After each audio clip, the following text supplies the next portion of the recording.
Hey guys, Clumsy here. Welcome back to Microsoft Flight Simulator. Oh my goodness, that intro gave me goosebumps because it has been quite a while since I've flown that plane. But today, we get a chance to fly it again. The ever trusty TBM, First Love. Oh my goodness, there it is. That beautiful angle. What elegance. Anyway, thank you for joining, guys. Good morning. Hey, Barry from China now. Oh, now we're in the same time zone, huh? Are you still in quarantine? How long is that going to last? 14 days, I imagine. Hey, LL. Glad you made it. How's SU5 doing for you? Let me go in Greek chat here. Thank you guys for joining. Appreciate the company. We're off to do some cool flights today. Checking out how Sim Update 5 is. Bao, how are you? What was it a while ago we were talking about? 33 degrees? Goodness. Yes, you'll need an AC for that. Good luck. one more day before it arrives. Thanks for the heads up, Tom. Appreciate the tip. We'll see if I will need to apply it. But yes, the issues are very random and they don't seem to apply to everyone. So we'll have to look, but thank you. I'll keep an eye out. Hey Patrick, as always, glad you are here. Perfect attendance. Amazing stuff. Yar Jack. Is Logitech G Hub going to be part of the banned phrases just like a certain game? Hey Alex, glad you made it, man. How are things? When you were driving that Mac R, was that with Z-Mods or were you driving with Krishbums? What's up, chap? Nice name. Welcome to the stream. What plane was I flying the last YouTube video? Was it a mod? What's my video?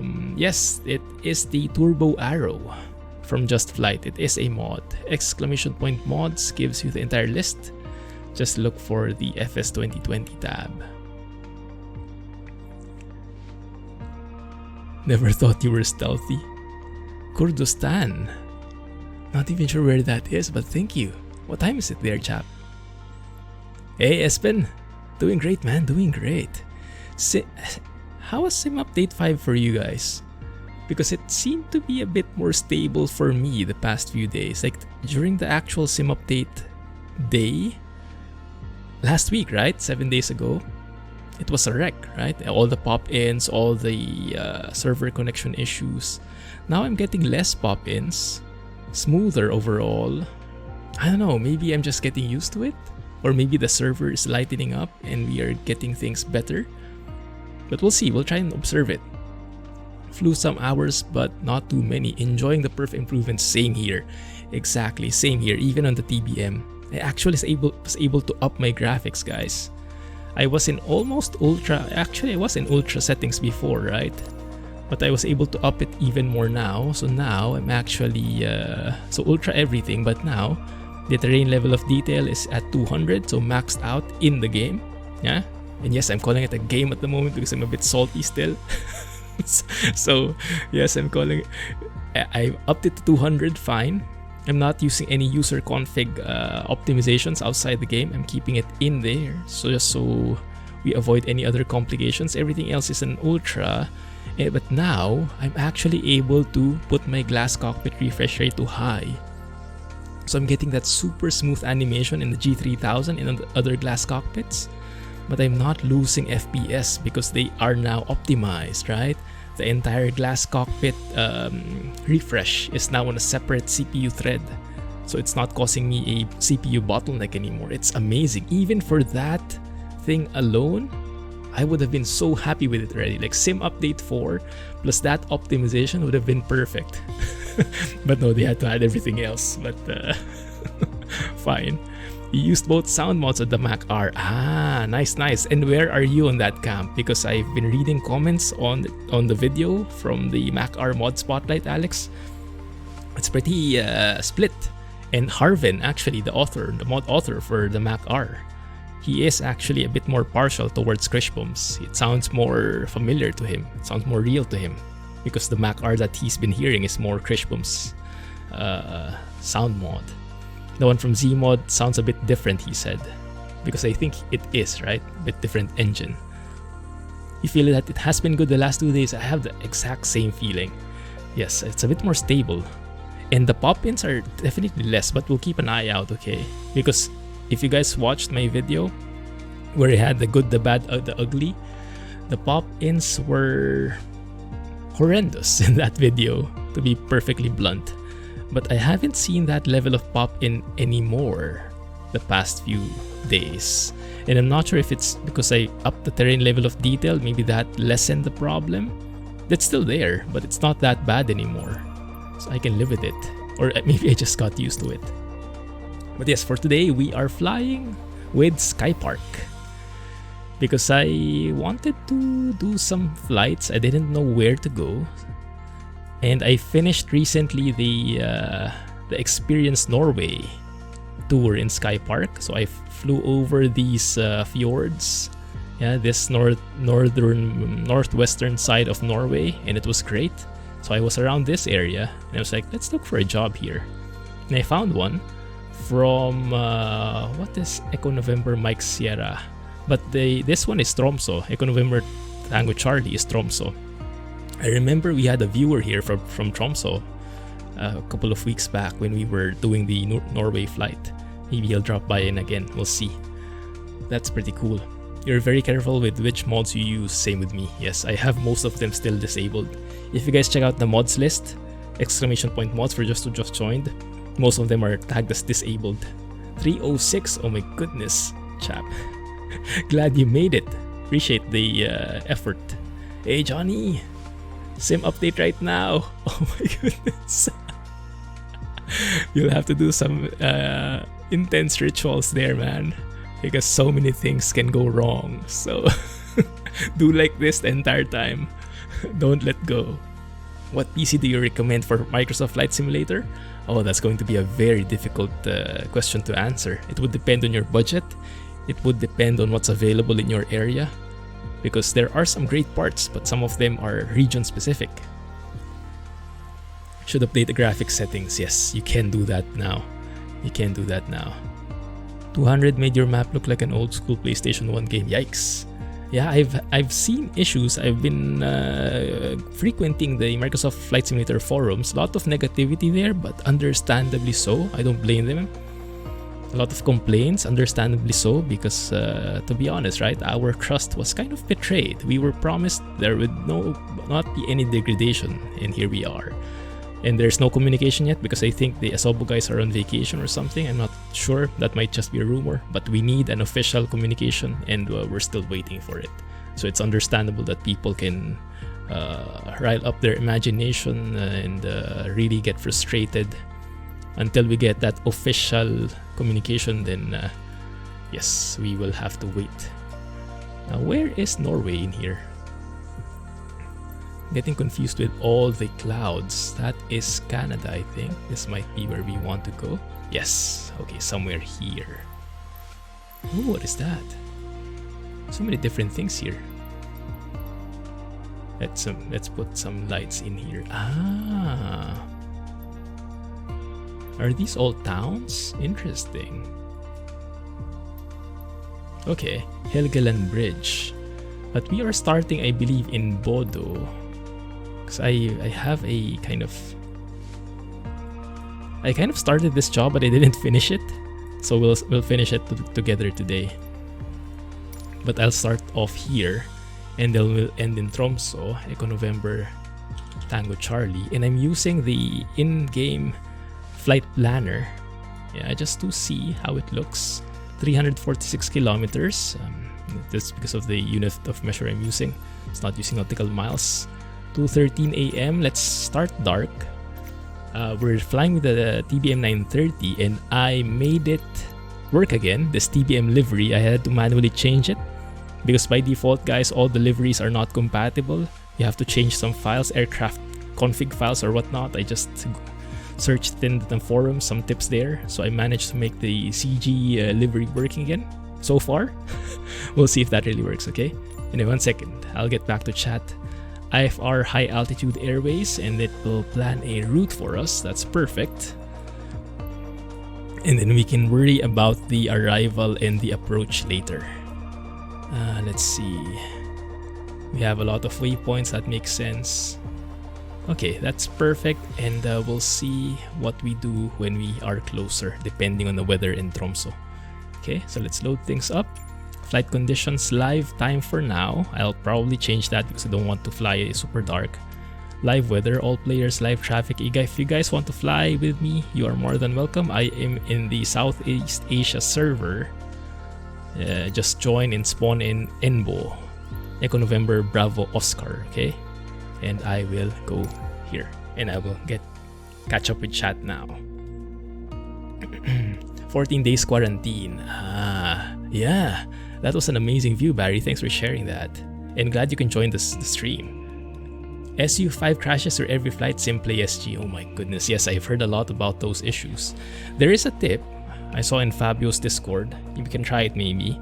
So know that you probably did all the steps already, right? Like removed your community folder, contents, and stuff like that. Apparently, there is still a different, a deeper level. Like in your packages folder, there's like a cache in there where some files are left out, and in some cases you might have to clear that out. I just can't remember the exact folder name, but yes, if you had community mods before, some of the cache from those mods might still be intact, even if you've cleared out a community folder. So try and search that in the forum, some tips about that, because that might help out, that might finally work. Okay, that's super dark. 1 second, guys, huh? Alright, let's go out here. Let's go ahead and change the time. Man, 4 a.m. sunrise. Let's start 5 a.m. The weather is actually getting worse. A while ago, I spawned in here, guys. Like an hour ago, while Jack was streaming, I spawned in here. I could still see the mountains. Now I could barely do so. So the cloud cover is definitely going lower and lower. Added town names on the map. Yes, it's great. That detailed map view is amazing. You can zoom in and see actually where you're spawning in. Oh look, there's a DC6 there. Cool. You're from Sweden. Ah, I see. Should be pretty close, right? Canada, hello. Oh man, looking forward to flying in Canada soon. Might fly from Penticton. Do that crossover logistics we were talking about. Buenos Aires. Hey Geller. Thank you for joining. That's amazing that you could join today. What time is it there? Buenos Aires, my goodness. Hey Gani. Thank you for joining. Welcome back. How's Sim Update 5 for you? So far north it will be midnight sun. Yeah, I was actually expecting an earlier sunrise. But looks like it's still gets dark. Maybe we're not that far north yet. But maybe as we get more north towards Tromso, it will be happening. Yeah, lots of fractors in there, chap. Yes. Best advice I can give is start watching YouTube. Watching a lot of the YouTube content like Jay's 2 Cents or what's the channel name for Steve? The 2 Steves. Those are the good ones as well. I'm sure the chat will know what I'm talking about. The 2 Steves who are amazing with PC advice and news. So you start learning about these things, and then from there, as you learn, you can decide on your own. But you have to expose yourself to that environment first to get familiar, so that the parts, when you hear something like, oh, that makes sense, that rings a bell, and you will get that when you get the exposure. You and your uncle are planning a trip from Maryland to LA. Wow, how long will that be? Hey, 1 second. Jack resubbed. I missed it totally. Is that for the 3rd time now, Jack? I'm not sure. Or is this a real thing? Thank you for the resub, man. Amazing stuff. Yeah, you can join the Discord, chap. ! Discord. And in the tech channel there, you can ask questions so we can give more detailed answers. Twice a month. I'll take it. Thank you for the additional revenue. 9 p.m. So it's kind of like Eastern time, huh? Just 1 hour up, maybe, something like that. Gamers Nexus and Hardware Unboxed, exactly. Those two Steves. It's called Steve and Steve. No, those are two separate channels, but they are both amazing guys. Yes. Clearing the rolling cache. Yes, that also helps. That also helps. I also did that. Yes. Some people did that and it fixed their CTDs. So try it out as well. Bodo is north of the Arctic Circle. Midnight Sun actually ends in mid-July. Ah. So now we are getting towards that like wintry stuff, right? So now it's starting to go the opposite way. When there's full sunlight before sunrise before, now we're going towards that full darkness. Is that accurate enough? Cool stuff. Anyway, guys. So yes, as I've been telling, this is my first love, the TBM. I've been exposed to the TBM initially when I was still in Explain because of the amazing Hotstar TBM 900 mod. Study level plane, arguably one of the best GE planes in Explain. I've been exposed a lot to the TBM because of that. I started reading manuals, watching videos. I found Steve Okinivo because of that, other YouTube videos. So lots of time enjoying TBM content. And this has been my go-to plane for quite a while. Oh, did you guys see that pop in? Let's do that. There it is. Just a little bit of stutter. But yes, my GPU is actually maxing out right now, but that's because I'm streaming and recording at the same time. But that's okay. We will make it work. Alright, so let's see.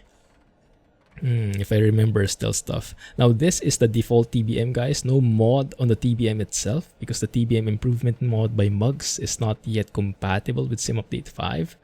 So the numbers might be off, temperatures, the performance numbers might not be accurate, but it's good enough. And it's amazing because we actually have a complete, quote-unquote, complete checklist here. Detailed enough checklist in the default game. Yeah? We don't actually need a mod to have a more detailed checklist. This is one of the most polished planes in the default sim. Highly recommend it. GPU is a ton. That's a good point, Bao. That's a good problem to have, right? That's a good problem to have. That's true. Alright, so exterior lights are off. Interior lights are off as well. Crash lever, let's put that down. Starter is off. Ignition is auto. I can't see, so let's have our flashlight in here. Ignition is in auto. Starter is off. Aux boost pump is off. Yes, fuel selector is manual, I guess. Kind of hard to see.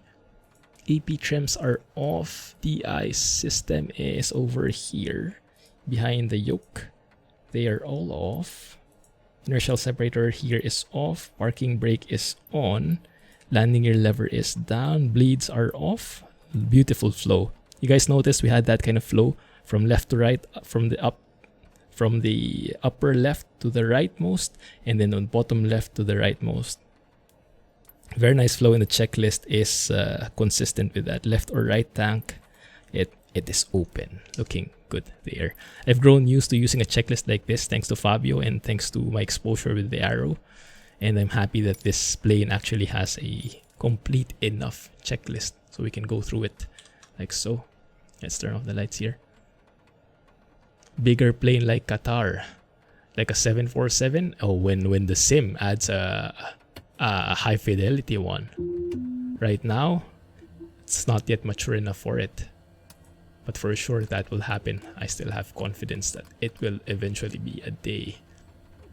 Let's turn on the strobes. Let's have panel lights, but let's keep it dim. Right?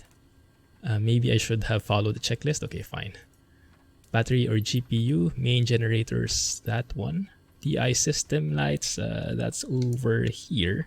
So just checking the lights here. Lights test like there. System test. Okay. Not you. More on this guy. Okay. And the lights are working. Any other lights lighting up? That looks good.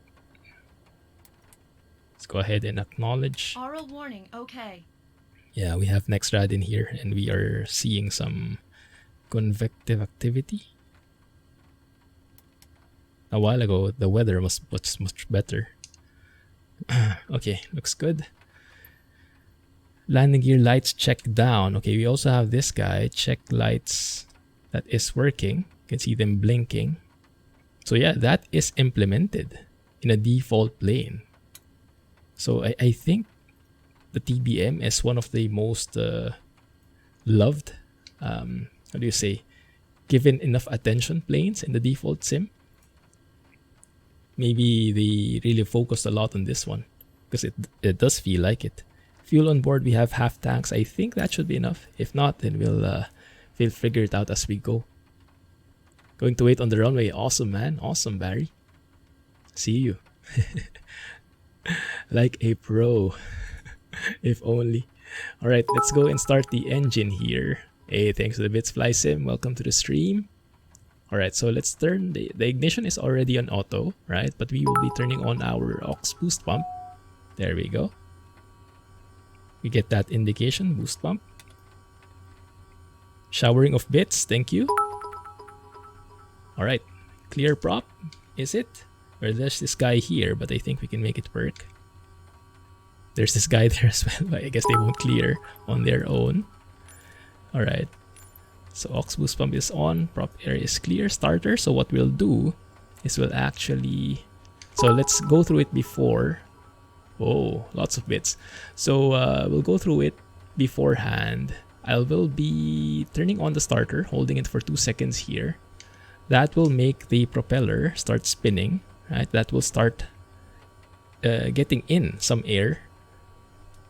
And then that will make the NG start rising over here. Now the NG, when it gets to 13%, I'll be putting the throttle to low idle. It'll be pushing forward here. And that will actually make it that that will introduce fuel, right? And we don't want that to happen too early. Because if you put it to low idle too early, if it's in the real plane, right? Or if it's in the more simulated plane, you actually risk getting a hot start. Because basically you are... feeding in fuel and starting that, is it the proper term, combustion process, even before the air gets into the engine. So you don't have proper circulation yet, so it gets too hot. That's why you have to wait for a 13%. That means you have enough air going inside the engine, and then you introduce fuel so it doesn't get too hot then. Right, so after we put it to low idle, then the start sequence will resume. And then we'll be observing the ITT. I doubt this is simulated, but it's just nice to roleplay it.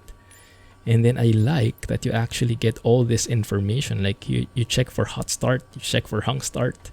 If you've been watching Steve Okinivo, he always says this. And it's specifically checking the NG is...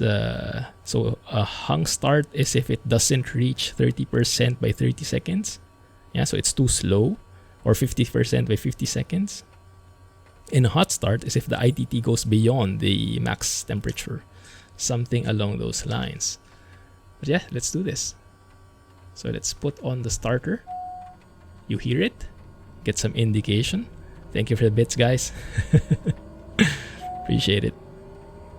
Alright. You see the NG rising. There it is, 13%. Put it to low idle. You see the ITT starting to rise. Now, as I mentioned, all this is not perfectly simulated. The ITT, if I remember correctly, should spike up close to the red line. And then it should stabilize. It should then get colder. But here, it's pretty cold actually, right? And then eventually you have to go to flight idle. Otherwise, it won't... it might get too hot. There it is, flight idle. Looking good? Looking good. So now we check. Everything looks good. NG 60%. I think the prop... I'm not sure what the prop should be. If it should already be 2000. I think it should already be at 2000 RPM at this point.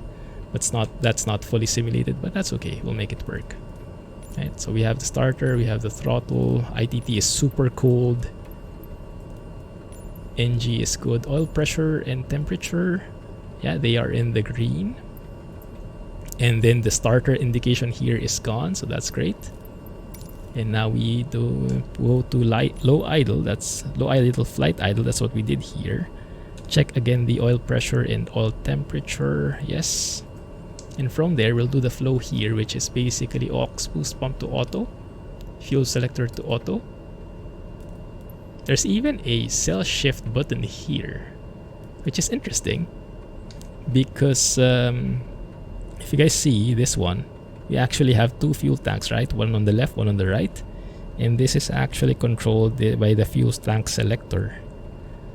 Now there is a mechanism. I'm not sure if that's time-based or if it really gets the weight of each tank and balances them. I think it's just time-based. But that's what this means, the fuel selector to auto. So that switches from left to right and vice versa at a certain time or a certain criteria. But you can also do the shift. So right now it's using the left tank. If we go and click this, that should go to the right. Yeah, that works.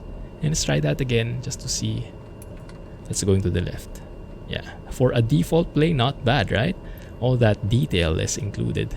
AP trims, this is one of the most commonly forgotten things by people who are flying this plane. They are saying the autopilot does not work. That's because this AP and trim is off. Has to be on like that for the AP to actually do something. Yes, generator is already main. That's this guy here.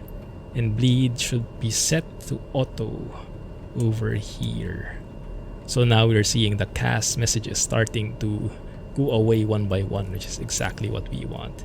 We need to turn on the inertial separator as well. That will change the flow, the intake, get some filters in there, basically to avoid or minimize the risk that a foreign, what do they call it? Foreign object will come into the intake and damage the engine. So it kind of reroutes the flow, protects the engine more basically at the cost of less performance on the engine. So basically you turn on the inertial separator in this plane when you're on the ground, when you're taxiing, and when you're passing through clouds, I think, when you have some visible moisture. But you remove it, you turn off the inertial separator when you get higher and clear of the clouds, something like along those lines. There you go, inertial separator on. Let's turn on the nav lights. Let's turn on the taxi lights as well. That should have worked. Alright, like looking good. Let's verify what we're missing. Flight controls, let's check that. Okay. It's free.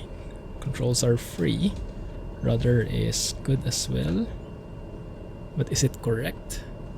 Left, right, on that side, right, left. Okay, looking good. Looking good so far. Flaps are up. Yes. What is this? Feather twice. Oh, interesting. I didn't try this before. So I actually have a propeller lever here.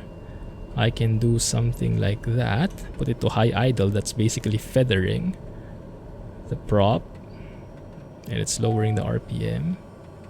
Oh, look at that. The aux pump automatically turned on. Low voltage.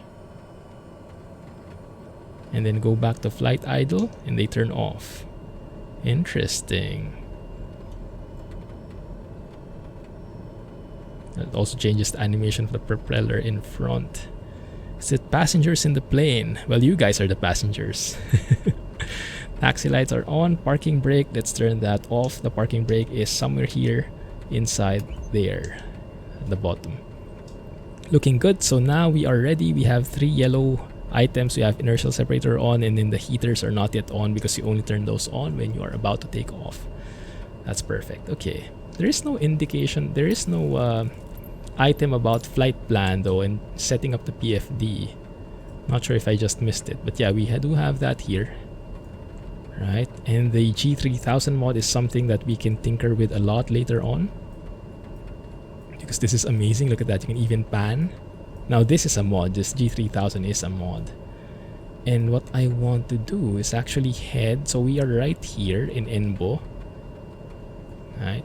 I want to head somewhere here because that's where I finished my flight before. So we'll go to the southeast, maybe on a 160 heading. We'll resume the Sky Park flight. Let me show you here. That one, right? So we're in Enbo, it detects that, but I finished the flight somewhere around this area. So I want to go there, then we can resume the flight, and then we can continue on towards Tromso. That's the general idea.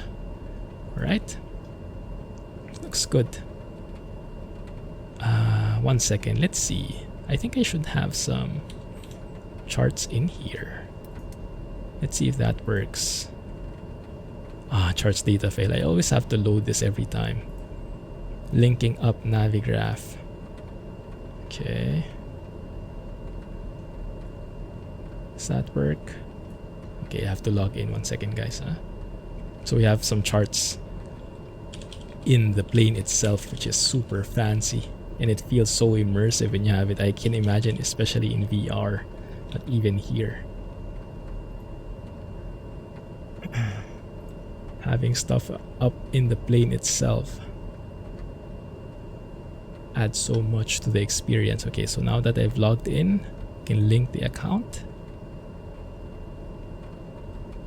And that should... Okay, there we go. And now we should be able to go to charts. There it is. Alright, perfect. So now it sees that that's where the chart is. We can zoom in. We can press the button here so we can scroll through. Even the touchpad is simulated. I like it. So that's where we are. Yeah. Bodo. The winds are coming from the west right now. So we'll be doing a 252 departure here. Runway 25, which has a 252 heading. So let's set that up. 252. Let's make sure that I'm on the FMS. There it is, active nav. So after we take off, we'll go on around 160 heading, right? Until we get to that flight plan to start up the job again. That's looking good. And the cool thing about this G3000, well, another cool thing, is you can actually do a half and half, right? So you can have the chart open and have the flight plan open. It's super cool. And then you can switch the active window using this dial right here. Super cool. Okay, but yeah, let's leave it like that. So we will be taxiing via Whiskey Echo, looks like. We'll probably need to back taxi. Okay, looks good. And then initial altitude, I'm not sure, because I wanted to fly around and do some visual flying first, but I don't think that's going to happen anymore, huh? Yeah, let's probably just climb until let's say 9,000 feet initially. Let's see if that works. Stop there. See if we're above the clouds by then. If not, then we'll continue climbing to 310. Flight level 310. Okay, and then let's observe if we're getting that temperature problem in live weather, because I am in live weather. Alright, looks good. So let's go. Now because this is the... we're flying to Tromso, Tom. Northwest of Norway. Well, mostly north. And a little bit west. Look at the... Because this is the default plane, it has that weird thing where the first 30% of the throttle doesn't do anything. Because the TBM is very unique in that regard. It actually has in-flight idle, yeah, like in 0% throttle basically. If you release the brakes, you're actually be moving forward too fast already. So you are at flight idle at 0%, you're moving too fast. And then the way it goes in the real plane when you're taxiing is you actually go into beta. You actually reverse the propeller to slow you down. So you're actually moving the throttles back when taxiing. Otherwise, if you stay at 0%, you're too fast. So it's like you go to -10, -20 or something like that, right? But they weren't able to properly simulate that here. Instead, we got that weird 30% dead zone kind of ish.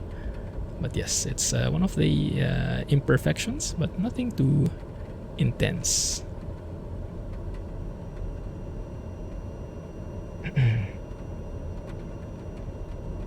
fix the temp spike with the hotfix. They said that, but it actually didn't happen, at least not immediately after the hotfix. It still was broken. But people have been saying, I think, that it seems fixed now, yesterday.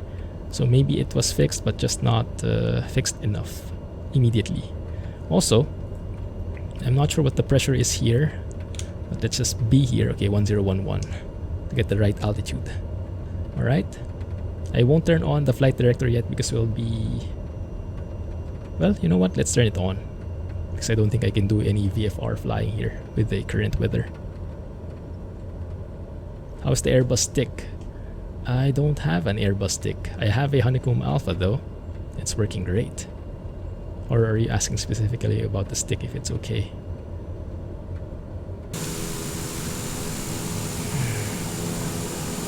Performance is not the best right now, but it's okay. I mean, it's not bad, right?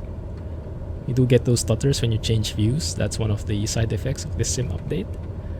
I'm kind of just accepting it as it is right now. We'll see how it goes. Now, I'm not sure, I can't remember if this plane has a toga mode, a takeoff mode. I think it does. If I click on the throttle here, yeah, there it is. I think it goes to takeoff mode if you're in the ground and go around mode if you're in the air. And that doesn't really change much except for the flight director and the annunciations in here, I think. Alright, let's see. Let's go stop here, right before the runway. Let's go for the before lineup. Okay, that's this spot exactly. Now I can reach through the parking brake here sneakily. There you go. And we get that. We acknowledge it. Parking brake is on. Landing lights are on now. Yeah, there you go. Nav lights are on. Strobes are on. Ignition is auto. Aux boost pump is auto. Fuel selector is auto. De-ice, we don't need that yet. We'll see later. Pitot heater, we will turn that on as we turn, because I think you really need to do that last minute, otherwise it gets too hot. Alright, let's not check that yet. Inertial separator is on. Trims are for takeoff. You can see that green there. Actually, let's adjust this one. Also, the trim in the TBM seems to be proper. It's not excessive like in other planes. So the trim is on the green for takeoff, and on the rudder, it can be on the green, but not really necessary. You can just apply right pedal to adjust for the torque, the tendency of going to the left. Right? There you go. The flaps to take off. There you go. That's the one.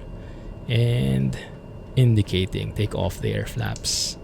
Bleed is auto. Altimeters have been set. Altitude selector has been set. And transponder. Oh yeah, it seems like the checklist does go through with him. That's nice. Where is that? I think that's somewhere here. In nav, yeah, transponder. Oh, that's ident. Sorry, alt 7000. There, that's the one. Okay, we are altitude reporting already. Okay, good. All right, so that looks good. I'll leave it there. Okay, looks good. And now we go for takeoff. That should be pretty good already. So rotation speed here is 90 knots. At 90 knots, we will rotate. We will pull on the yoke. And then the torque has to be at most 100%. We cannot over torque this, so I can't just go full throttle, because that will wreck the engine. So I have to be very careful about that setting. Okay, let's see. Right, parking brake is off. Let's turn on the heater as we start moving. Turn on these two heaters. So now the only warning we have is the inertial separator. Perfect. Hey, so friend, glad you made it. How are things going? What have you been spending your time on? Good. So sorry for that bit, guys. Got a bit busy. How are things on your end? Anyone been doing flying, trucking? How's your experience so far with Sim Update 5? Are you more on the irritated group, or on the group that's enjoying it? Or both, maybe. Maybe I'm on the both. Personally. You know what? Let's do a back tax here just to be on the proper side. Yet another sleepless night. Oh, why is that? Is that because of the sim? How's Sim Update 5 so far? It has its quirks, but I am starting to enjoy it, and I'm starting to enjoy the benefits of it. The improved performance, well, that's mainly it, I think. The nice detail. But yeah, the improved performance is a big thing. I mean, it wasn't bad before, but it adds so much, especially for those with lower tier PCs or mid-range PCs. It adds so much. So that's why if you look in the forums, most of the complaints are actually coming from people with high-end PCs, because those are the guys which have lost the most. If you have a mid-range PC, then you probably just gain stuff, because the performance boost is immense. Like I mentioned in the beginning of the stream, even if it's just the what do you call this, the glass cockpit optimizations, I would be more than happy already. 1 second. No, I didn't want that. I wanted that one. Let's go to map view. Okay. There you go. Yeah, gee, I hate that as well. Although I have not been noticing it as much visually. Although performance-wise, the CPU load and the stutters, I am feeling it a lot. Like even if I just look like this, yeah, see the stutter? Because even in that simple look, it's still straight, right? Just going down and up. It is causing a redraw, so my CPU is spiking, my temps are spiking, and yeah, it's stuttering because of that. I really don't like that as well. So they have to fix that. They have to add an option to remove that, because our RAM can more than handle it. My goodness, the weather is so bad here now. Right. Welcome back, by the way, Chi. Glad you made it to the stream. Where have you been flying recently? Stop here. So I want to set takeoff thrust first. Look at the torque. Make sure that we're not over torquing it. Okay. It should have gone to 2000 RPM way back. Still hasn't reached that point. Yeah, that's just wrong, that propeller RPM, but that's okay. 98%, there you go. Okay, 99, alright. Temps are still good. That's okay. One hand on the yoke, one hand on the throttle. Oh, I forgot to click it. Let's click it now. There you go. Does that work? There it is. Takeoff mode. Pull back on the throttle, don't over torque it. Tap the brakes. Gear up. Good. Just follow that through. Just follow that flight director and trim. Beautiful. 115 knots. Flaps up. Get that speed in.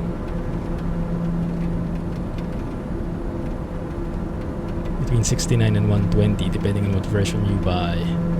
Yeah, I would recommend buying the base one for now. You don't get so much from the added ones at the moment. They're a bit bugged. The extra stuff that you get, the extra planes that you get. Okay, looking good. So now we can go to heading mode and flight level change mode. Alright.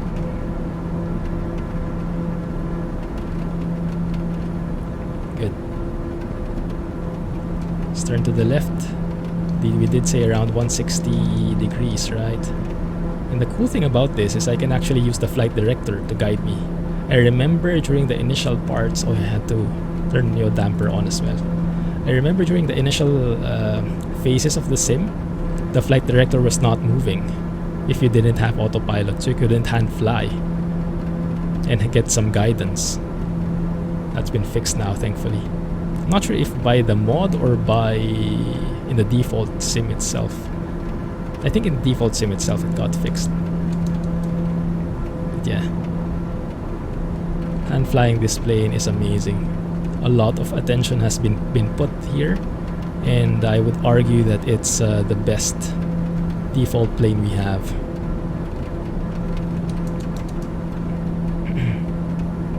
Your plane is broken. Oh, what's happening? Along with your 1500. Yeah, yes, that's why some people are complaining, because they spent so much.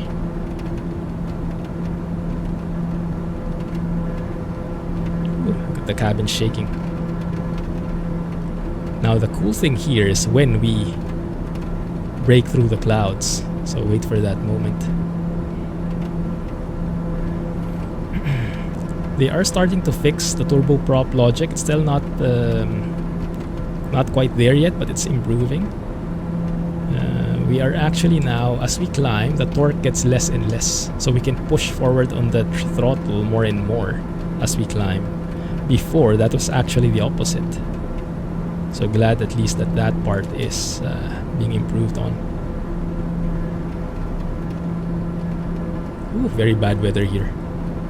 Very bad weather. Also, I think we've lost volumetric lighting, if the reports are saying is true. So we cannot see our landing lights bounce off the clouds anymore and stuff like that. Through the fog, through the mist. Oh, there it is, guys. There it is, breaking through the clouds. Isn't that fulfilling? Oh man, I like that. Definitely liking that one. Goodness. Let's lower the speed here a little. Nice. Let's continue climbing. 1000 to go. Let's climb to 13,000 feet. Yeah, 1390. Oh yes. Is it even available now? Not sure if it's already available. Let's go turn to the left a bit. 150. Man, I love hand flying this plane. Just feels so sturdy.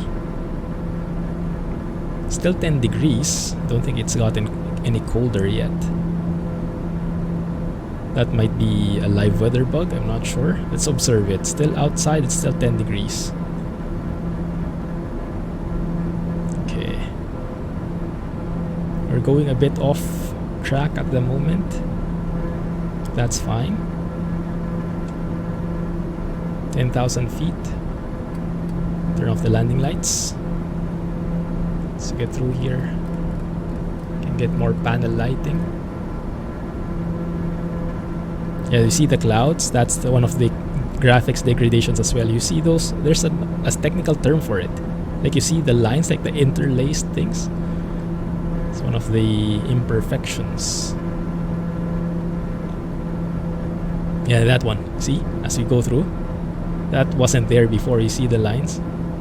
It still looks great, right? It still looks great. I mean, still looks much better than all the other sims out there. Well, most. But it has degraded versus what it looked before.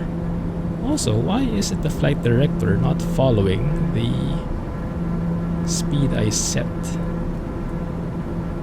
Interesting. Okay, let's do that here. Getting close, guys. Getting close. 13,000. Let's continue.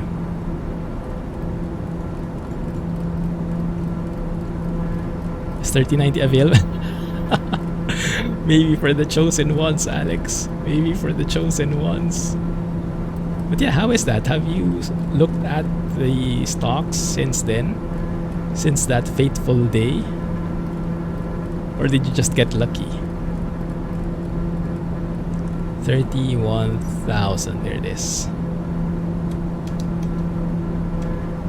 Stock still spotty. Glad it's turning up bit by bit though. Alright, I'm happy with that. Let's turn on autopilot. Start some sightseeing, and that's perfect because look at this. Now we can resume because we're in the red circle now. So we can resume the flight. Let's go ahead and plan it. It's just going to be a straight in. Yeah, just leave it here. Tracking our flight. So we have a completely different flight plan. So now that we actually have Oh man, let's go outside for a minute, okay? It might get noisy, so you'll have to bear with me. 1 second, I can actually lower the volume. There.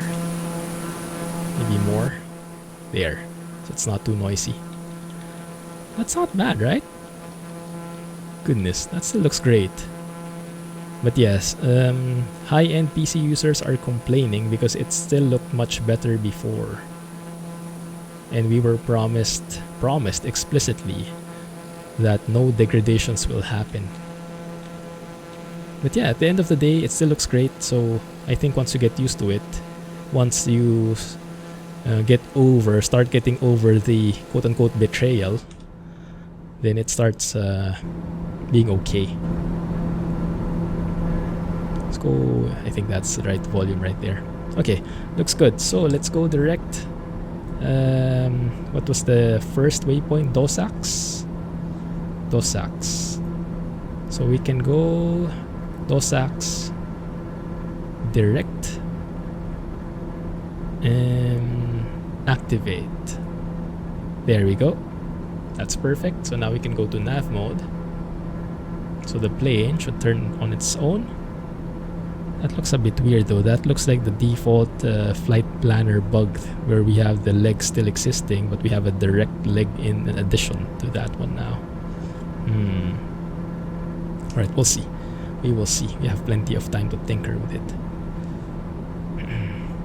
But yes, I like it. Did you guys notice how smooth the glass cockpit is? With the high refresh rate of the glass cockpit, how the numbers animate, it's just adds to the vibes, you know, that smooth vibes.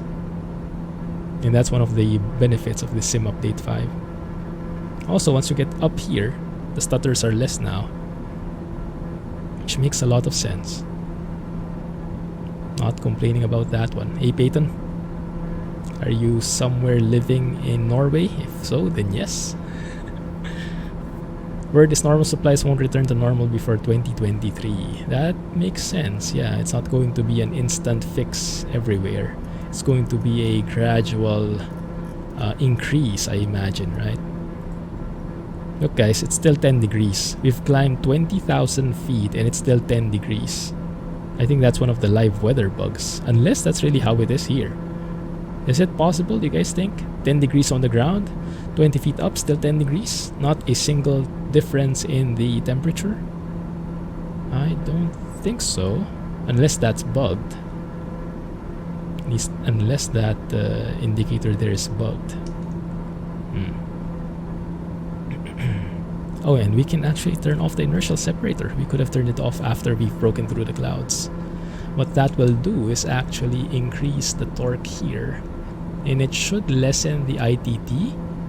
Because if you can imagine, the inertial separator adds like a filter, right? So you get less intake. So there's basically less air coming in. That means it's going to be hotter because there's less air. When you turn off the inertial separator, you unleash the full intake. You unleash the full flow. So all the air will start coming in. That means it should get colder. The ITT should go lower. In the torque, the engine should be able to push harder so the torque increases. So the torque should increase, the temperature should decrease. But it's not really well simulated here. It's mostly still the same. So those like detailed things are not simulated very well. But it's still great to fly, right? It's still an amazing experience overall. So not many complaints. Yeah, this is one of the bugs again in this sim, in this plane. We have a cabin differential pressure. Based on this green bar, we should only have 6. What is PSI? Yeah, the unit of measure, right? What does PSI stand for again, guys? But yes, we should only have 6 PSI, cabin differential pressure. But what I'm not sure of, and the workaround here is to dump a bit of that pressure. But what I think the plane should do is once it reaches that 6 psi, it should just allow the cabin altitude to increase. Instead of going beyond that red line, it should just allow this cabin altitude to increase. But what happens is it goes beyond the red line at some point and you have to dump the pressure manually. Pounds per square inch. Thank you. Perfect. That's the one. Yeah. So it does have its quirks, but all in all, it's still a great plane to fly, and it looks great, right? It looks cool. It just has enough simulation in there to keep it not too arcadey, basically. So we are good with this. Landing gear up, flaps up, torque max 100%, never go beyond 100% torque. And you at certain level, you have these three main limitations. You can be bound by the torque, you can be bound by the NG, you can be bound by the temperature, the ITT. What's ITT? Internal turbine temperature? Something like that, right? Basically the temperature inside the engine, to put it in the simplest terms. So at a higher altitude, depending on where you are, that actually changes which one you're bound at. It's like being CPU bound or GPU bound, but it's the plane. The plane has different factors for it, depending if you're high already in altitude. So it's not going to be hot for you, but you'll be going beyond the NG and stuff like that. So it's quite interesting if it properly simulated. At the moment, not so much yet. We could have actually also gone to, not that it would change a lot, standard QNH here. And you see we have that cabin differential pressure again. I have to dump it again. There you go. Hey Bumblewood, thank you for the follow, by the way. I saw you followed a few hours ago. Appreciate that. How are you doing? Glad you can make it to the stream. Yeah, sounds good, Tom. Whichever one you have access to. Alright, have a good night, chap. Appreciate the company. Catch you next time. See you soon. Alright, alt selected. Altimeters are set. Autopilot is on. Yado ampere is on as well. Fuel gauges, yes. Do we have an even fuel?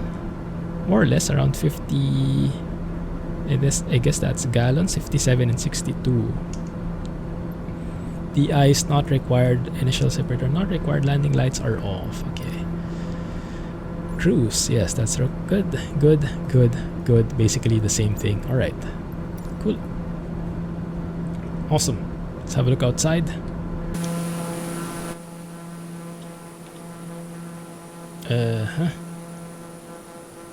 Fluffy clouds. The clouds from above still look great.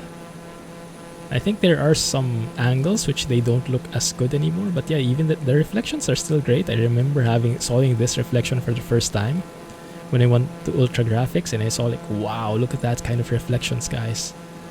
And it's still unbelievable until now how amazing our graphics is now. Even with the degradations, my goodness, it's still amazing. Still amazing. There we go. Nice. 31,000 feet. And we'll be cruising here until we start our descent, which is when? That's a very good question. I'm actually not sure, so let's go and figure it out. Let's go and figure it out, guys. So let's zoom out here. We are like yeah, we have a long way to go. How many? Distance to go 162 miles, it says there. The ETA is not accurate because I think that is only with the next waypoint. If you look, it's currently 4:01 UTC. ETA is 4:03. 3 minutes from now. And the outside air temperature is still 10. Oh my goodness, is that really true? Let's see. Let me verify that with little nav map here, guys. If you have little nav map, let's see where we are. Somewhere there. So this is my Norway flight, the one I finished. So I've been using little nav map to track my progress there, measuring radials and whatnot. It's a fun time. But okay, let's see. In here you can see aircraft information. We have the TBM9, right? And here we can say the different things, the different stats. our heading, our track, fuel flow. There's a temperature here, supposedly. 1 second. There it is. Static air temperature is 10 degrees indeed. So for some reason, yeah, it's 10 degrees from ground level all the way to 30,000 feet up, which I find doubtful.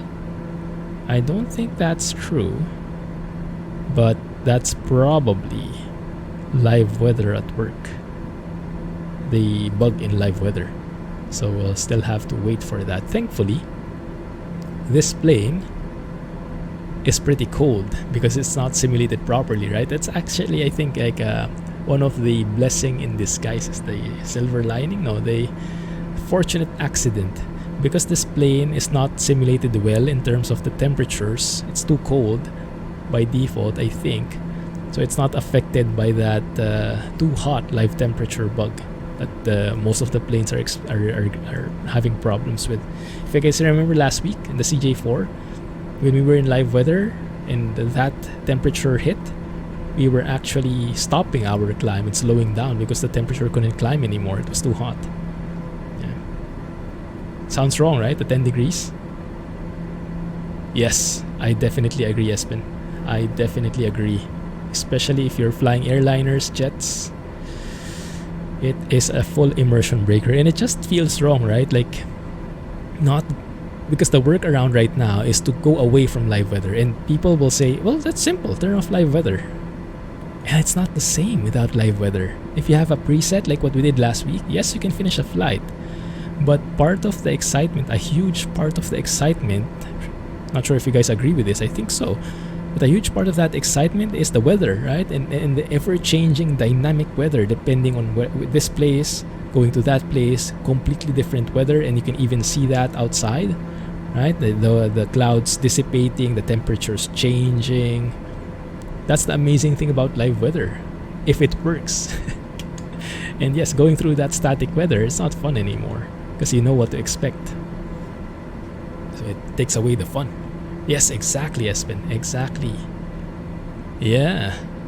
I love that. When you're like in overcast skies, and then as you cruise, you can actually see where that ends and where the clouds thin out, or the opposite way. Yeah, when the live weather still worked back in the day, we used to be able to. Oh, look at this. We're now at 86% torque because I didn't touch my throttle. And as we climb, that lessened and lessened. I'm not sure if that rate at which it lessens is accurate. I would have kind of remember that being more extreme before, but okay. So what I'm doing now is I'm pushing forward on the throttle.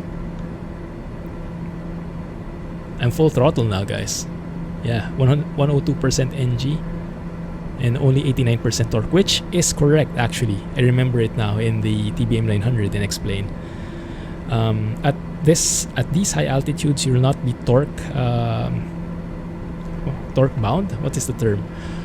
You'll be, I think, either NG bound or ITT bound. I think it's NG bound. I think NG will be your limiting factor at these higher altitudes.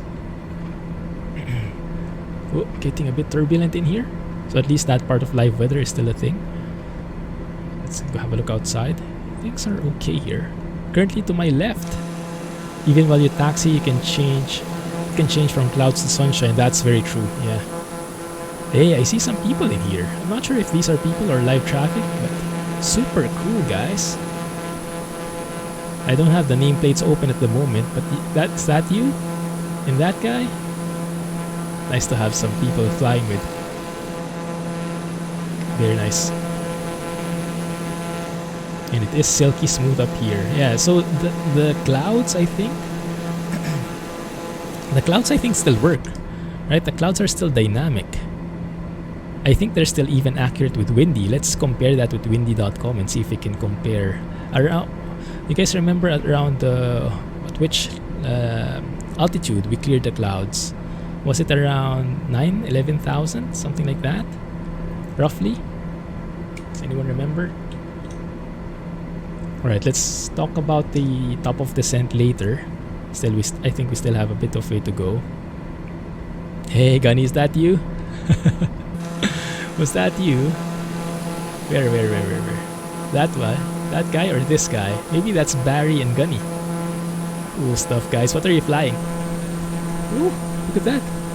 Something changed. Oh, look at that. Oh, look at this. Now this is the correct temperature. -48. Okay, so at this region, at this sector, we are getting correct temps. Yes. And as a result, does that make us faster? Maybe. But yeah, the NG, look at how cold it's gotten. Remember the ITT a while ago was 700 plus. Now it's 577. 200 degrees colder. Yeah.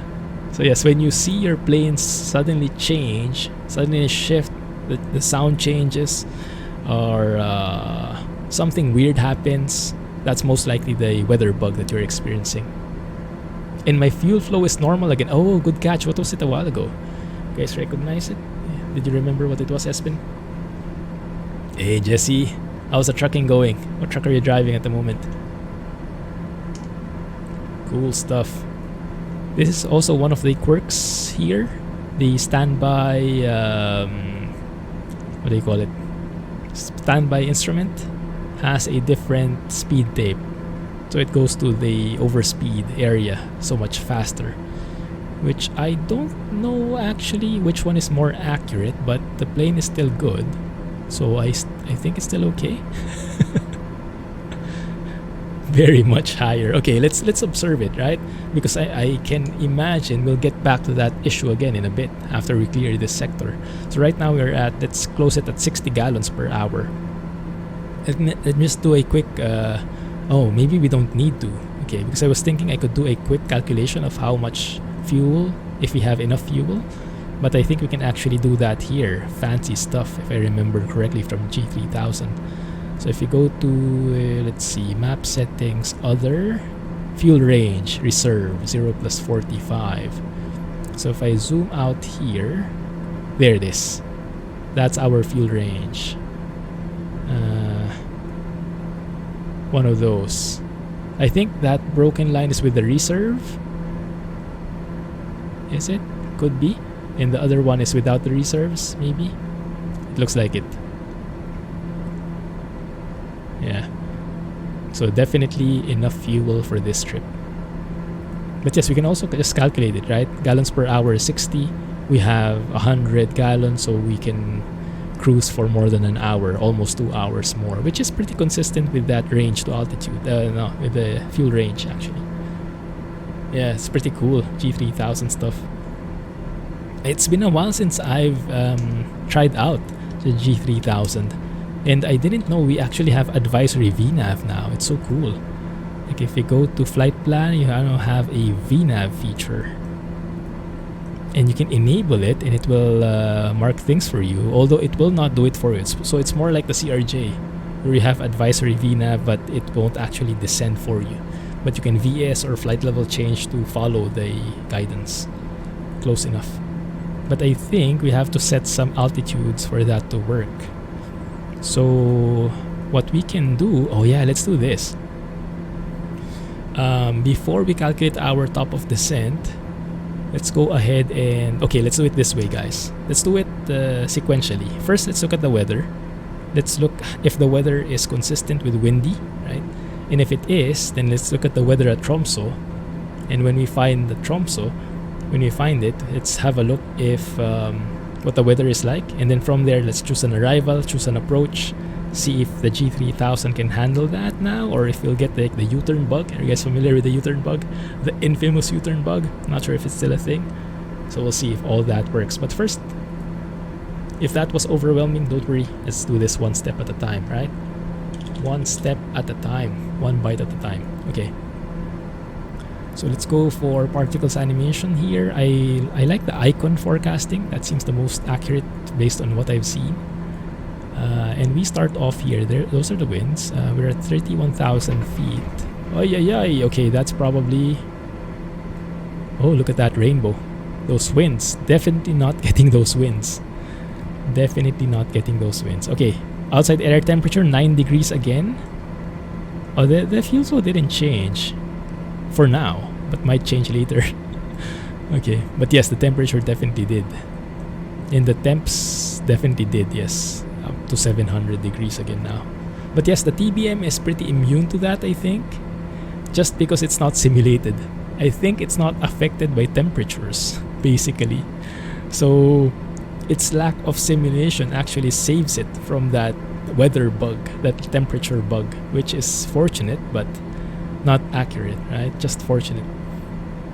Alright, but anyway, let's have a look at the clouds. The winds definitely are not the same because we are over Bodo, where we started. Yeah, Bodo.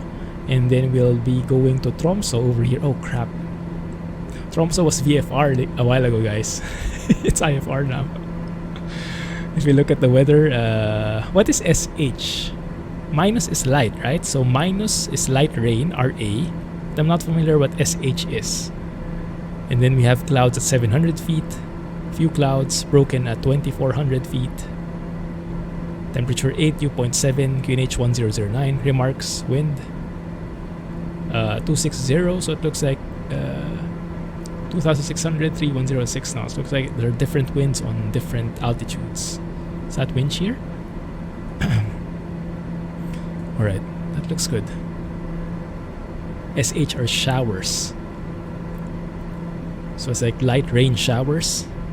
How's that different from light rain? Because sometimes I see just minus RA. This time there's an SH in there. Might be, huh? So maybe it's kind of weak, but not really. I'm sure we can look that up. Let's try. METAR minus SHRA. SHRA. Yeah, you're right. Showers and rain. So the present weather is light rain shower, which is different from light rain. Interesting. Oh, this one. Okay, we have a question in here in Reddit. Amazing what the internet can do. See? Dogecoin. RA and SHRA. Okay, this one.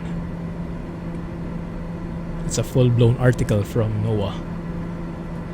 Maybe there is an easier, a simpler solution. If the rain is heavy enough, it will bring down the visibility below VFR minimums. If you see RA, this could mean low visibility conditions for prolonged periods.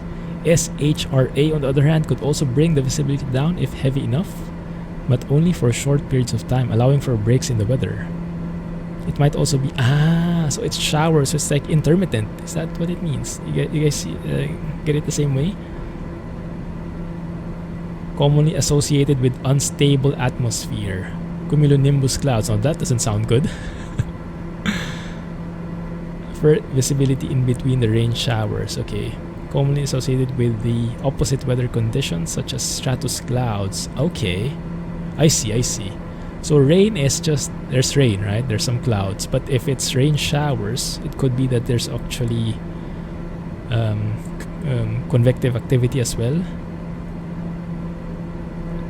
So that's worse, basically. Basically, if there's SH, it's worse. They have a meme like that, right? What is this meme? If I can find it. Metar meme. I think this one. Let's have a look. I think it's this one. Yeah, the TAF decoder. Yes, exactly this one. You guys familiar with this? Yeah, depending on how long the metar is, that's basically telling you if the weather is good or not. So the shorter the metar is, the better it is.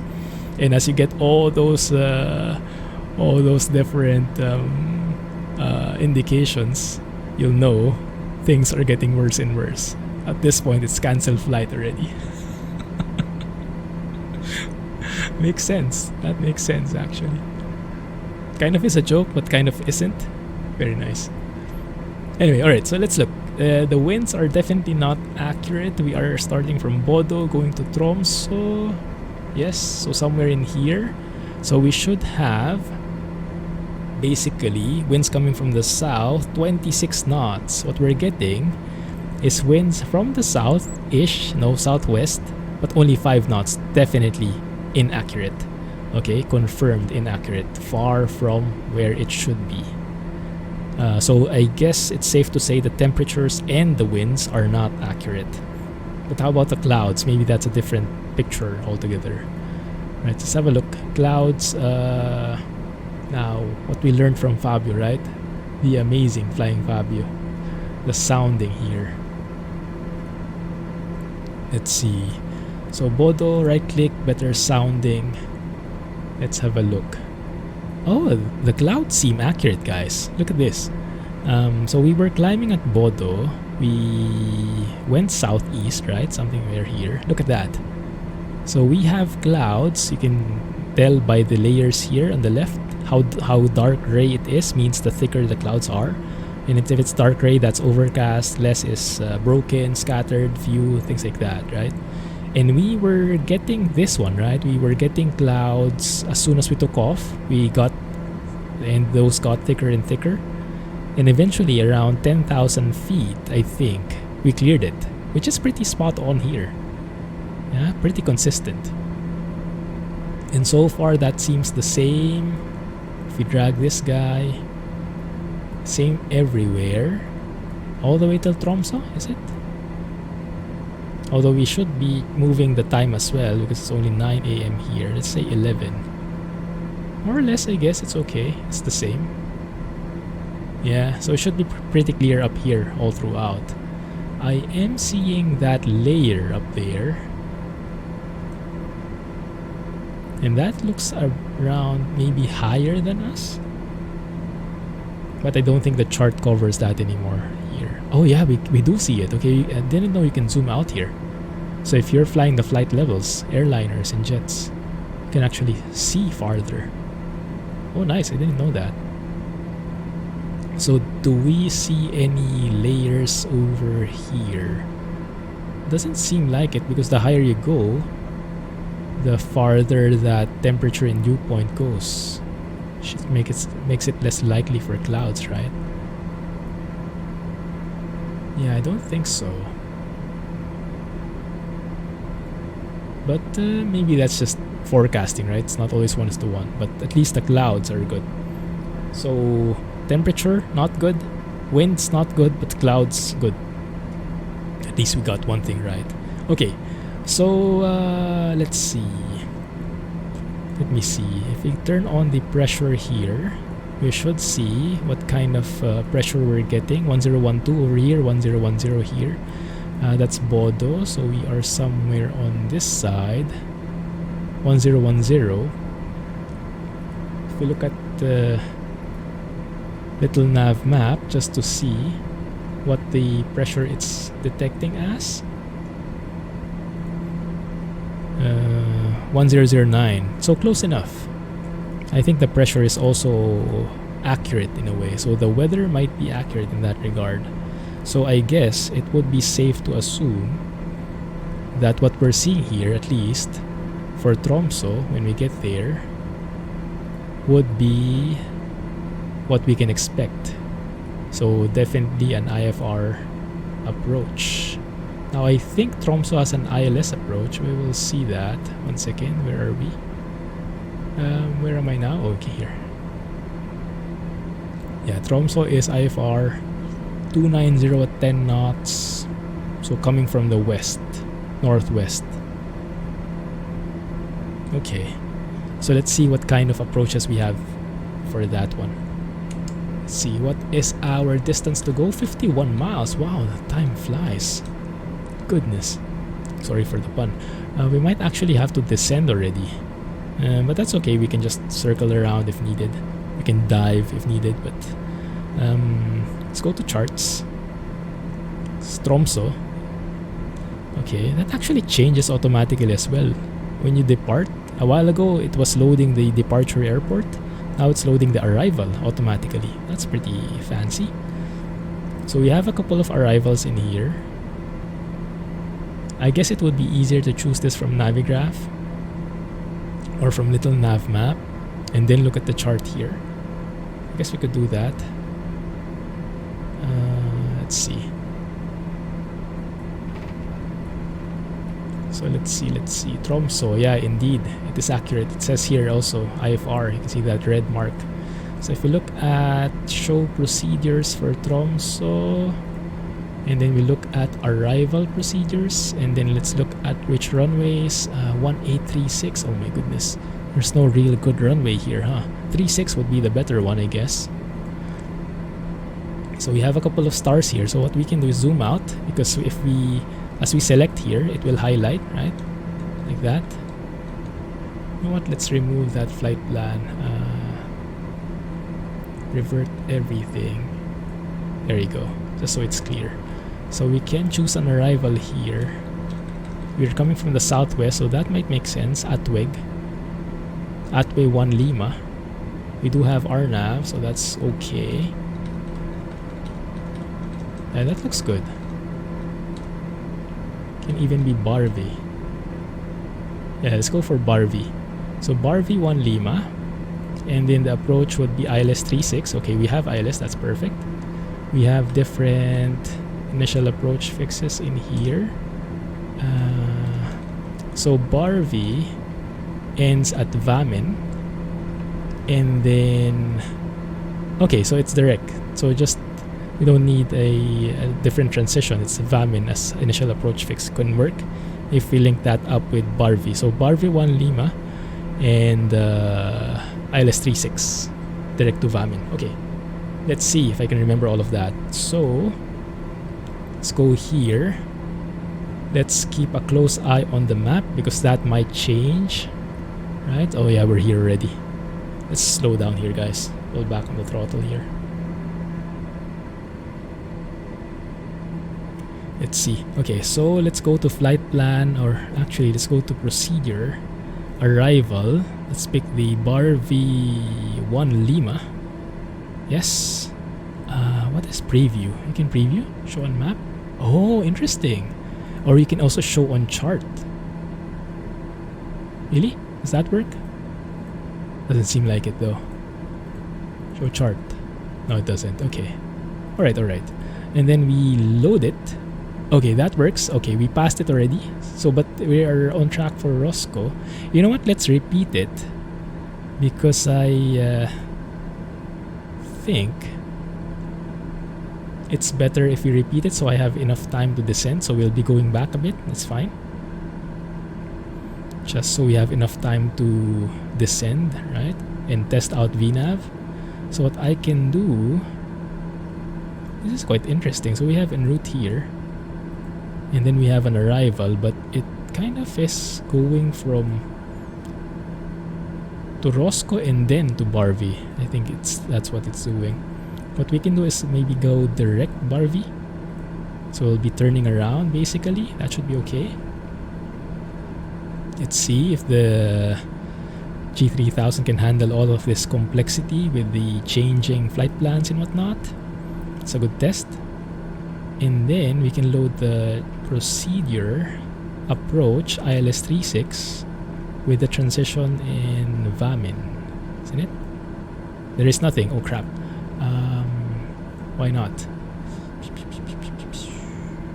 Rebli, Umseg. That's not going to work. Let's go and look at the charts. Approach ILS 36.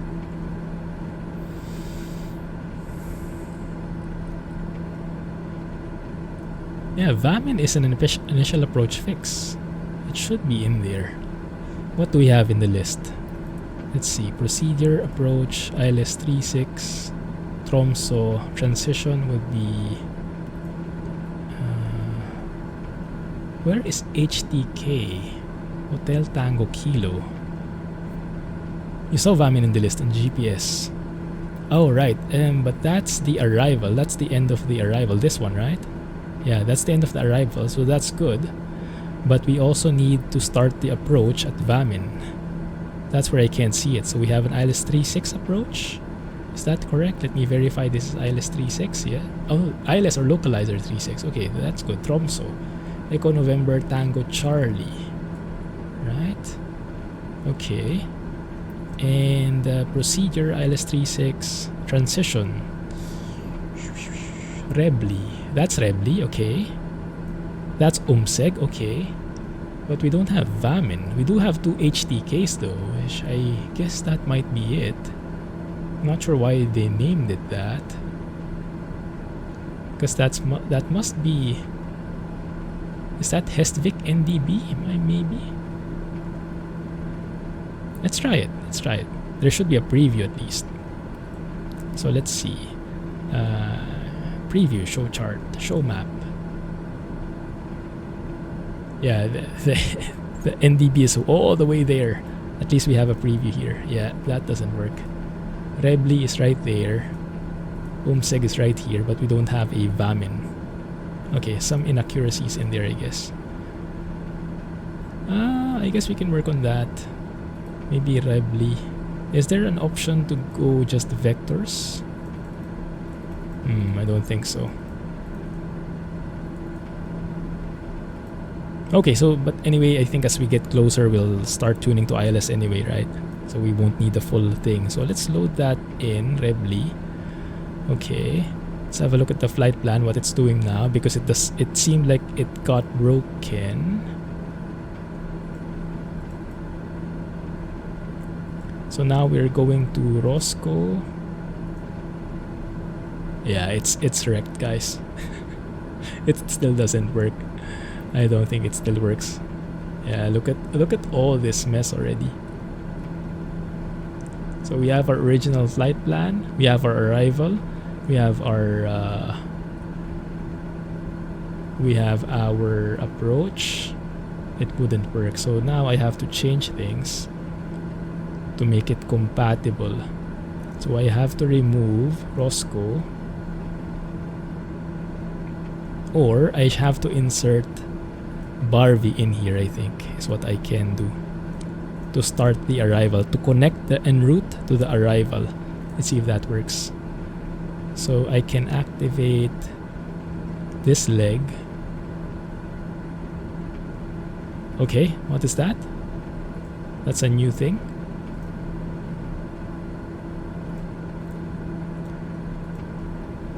Activate leg. Okay, that seems to be working. Alright, we have the Roscoe to Barvi, and then from there it should start the arrival. From Barvi to... Even the arrival is not working anymore. No, it's broken, guys. It's broken. Alright, let's do this. What we can do, let's go to there in heading mode. Just go straight. Yeah, because we will change this up. Delete flight plan. Okay, let's start fresh. And let's go... we started from Bodo, right? I forgot what that is. Let's just start here. Mike Sierra. And then we're going to Tromso. As long as the sim doesn't crash, we have hope. Alright, so that looks good. And from there, we'll choose the arrival again, right? Barvi 1 Lima. Load it. Okay, that looks great. And then we are loading in the ILS-36 towards Rebly. Starting from Rebly. There we go. Oh, that's actually very smart. That changed. Enbo, there you go, thank you. But that's okay, that's just to have an origin. So what does happen now? We have from Barvi to Roscoe. Okay, that looks good. And then from Roscoe we go to Rebly.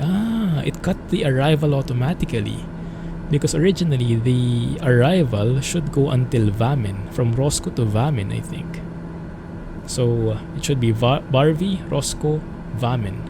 But because our approach has Rebly in between, it said, okay, I'll not use that Roscoe to Vamin leg anymore, and then we'll start the approach from there. That's nice. Okay, that's cool. But what we don't have yet is any kind of indication on the feet, on the altitude. So let's try that so we get some VNAV in here.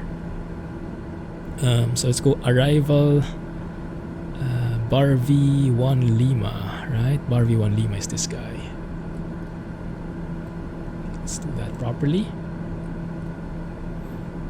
Set Barvi 1 Lima. Okay, good. That's where we are. Okay, that looks good.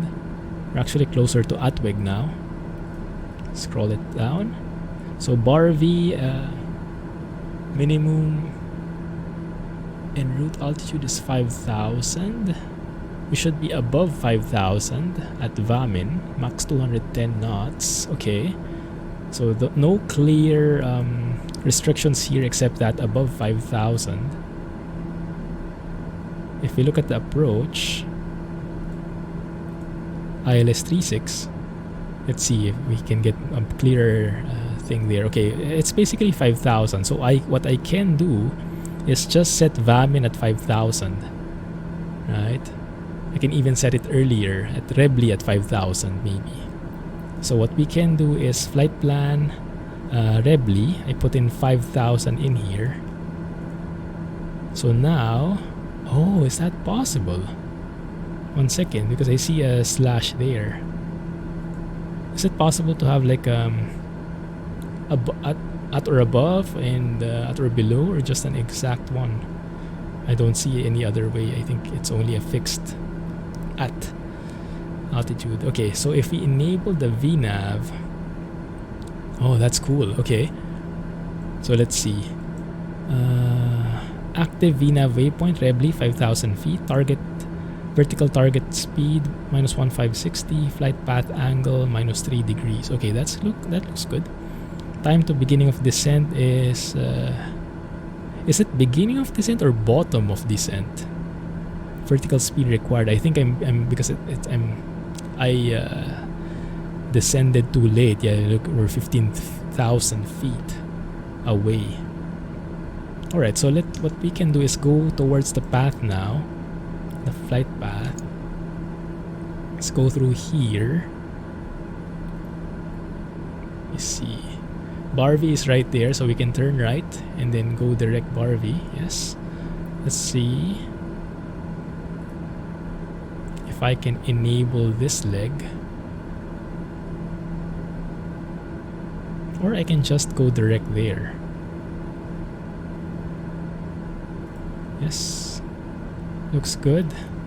Alright, so I can go nav mode, go direct there. I can look at the MFD. There is this sim update bug where the mouse hides itself. Okay, there it is. On certain angles when you translate the cockpit. Okay. VNAV. We don't have it. Maybe it will only happen once we're on Barvi. Maybe. We are 5,000 here. Oh, there it is. We actually have things there. 17,000 feet at Barvi. I think because we put that 5,000, those other constraints got also recognized. Is it? Yeah, 6.9. Maybe. Okay, that's cool. So that means we really should start our descent already. So what I can do is put the altitude select to 5,000. And then go flight level change here so we can dive as safely as possible. Right? 5,000 is a far away place right now. 5,000. Let's go for flight level change, and I'll pull back on the throttle close to idle, so we keep that speed, and I can increase the speed here so we can really dive our way through.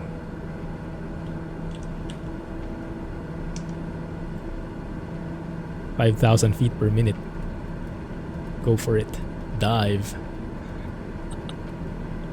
Yikes.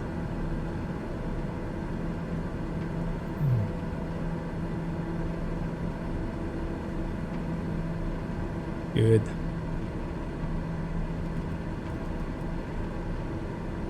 Okay, so we should be at 17,000 feet at Barvi. Try and go direct there again. That work? There it is. So we don't have to turn so much. Alright, 17,000 by Barvi. I think we can manage that. Yeah, we're pretty close with the way we're diving right now. It's no problem. Yikes. Man, it's too bright outside, huh? Okay, let's get backtrack IR in here. Let's see how this works. Is there a way to load charts easily enough? Well, I guess the easiest way is there, right? Let's go and split that screen. And let's put charts here on the side. Arrival. Bar V1 Lima. And then zoom in. Let's scroll that through here. That looks good. Yeah, somewhere like there. Perfect. Then we can still control the map this way. Good. Okay, looking good. Now we don't have VNAV yet for some reason. Put MFD here so you guys can see better. VNAV is enabled but it doesn't want to somehow. I guess it will once we get back on the actual flight plan, because right now we're doing it direct. And maybe it's getting confused. Let's give it some time. 17,000, that looks okay. Alright, let's level it out. No. There we go, getting close. Push forward on the throttle again. Man, look at how smooth the animations are. Looks so nice, doesn't it? Alright, let's just VS our way. 1,000 feet per minute maybe. So we'll be there in... Actually, we should have a range to... oh yeah, because it's 5,000 that I set here, not 17,000. Or not, yeah, not 17,000, so I can't see the banana. That's okay. So we should be there in, let me see, ETA. Distance is 3 miles, ETE 46, okay, so less than a minute. Yeah, should be good, 1,000 feet per minute. You can actually go steeper, 1,200, that should look okay. Now, what I saw before was a VNAV, actually snowflake appeared here. When VNAV activates again, I expect that to come back. Let's see if that changes. Oh, there it is. Guys, see? VNAV is active now and looks like we are below. But we are catching up.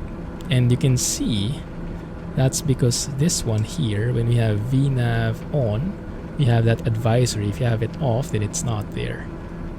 Turn it on and then you can go VNAV direct. So depending on where your current altitude is, it will make you follow so that you're meeting this restriction. And it will adjust the flight path angle and the speed target, vertical speed target accordingly. It's pretty cool. So now we can just follow that magenta indicator in there, which is around 1,516 feet, right? Or 1,565, it says here. Let's go 1.6 and reach up to that. Cool. Bottom if descent is BOD. It's quite confusing. Can be beginning of descent. Okay. Nice. Cool. Let's see. Right, Tromso. Did anything change? So hard to see where. Oh yeah, it got a bit better. It's blue now. Marginal VFR. So we have 1008 still. No more rain. No more rain showers, looks like. But still 270 at 5 knots. A little bit of winds coming from the left. So we have a crosswind because we are runway 36. So it's perfectly perpendicular. But we do have a different kind of wind at 280. It's still mostly there. Mostly coming from the west. So it's pretty crosswind but not intense. Only 5 knots. So we should be able to manage. No problem. Right, let's have a look. How are we doing here? 1547. Yeah, that looks okay. We can maybe go a bit more steep just to catch up with that. It's not really a snowflake, is it? Different look. It's a chevron more. Cool. I can take that. 3 degree. So you don't have to compute anymore your top of descent because there's a top of descent indicator in there as well, ideally. The chart. We are right on the arrival. Looking good. So at Roscoe, we go away from the arrival because you can see this is what I meant. The arrival ideally goes from Roscoe to Vamin. But look at our flight plan. It goes from Roscoe, instead of going direct to Vamin, it passes through Rebli. Because that's what the approach is saying. And the G3000 is smart enough to distinguish. Instead of going from Roscoe to Vamin and back to Rebli, it just goes from Roscoe to Rebli directly. Nice. Pretty smart. I like it. Alright, so that's changing. We can now go back to 15 feet per minute.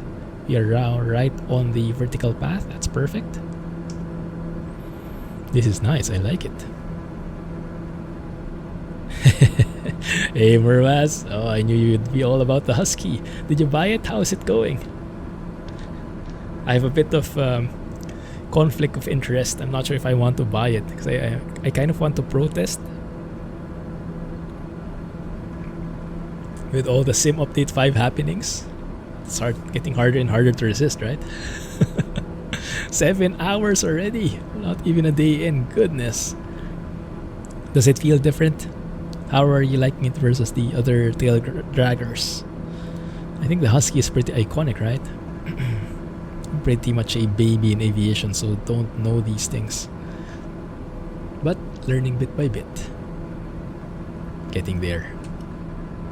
And I heard it also doesn't have autopilot, so right up your alley. Figures.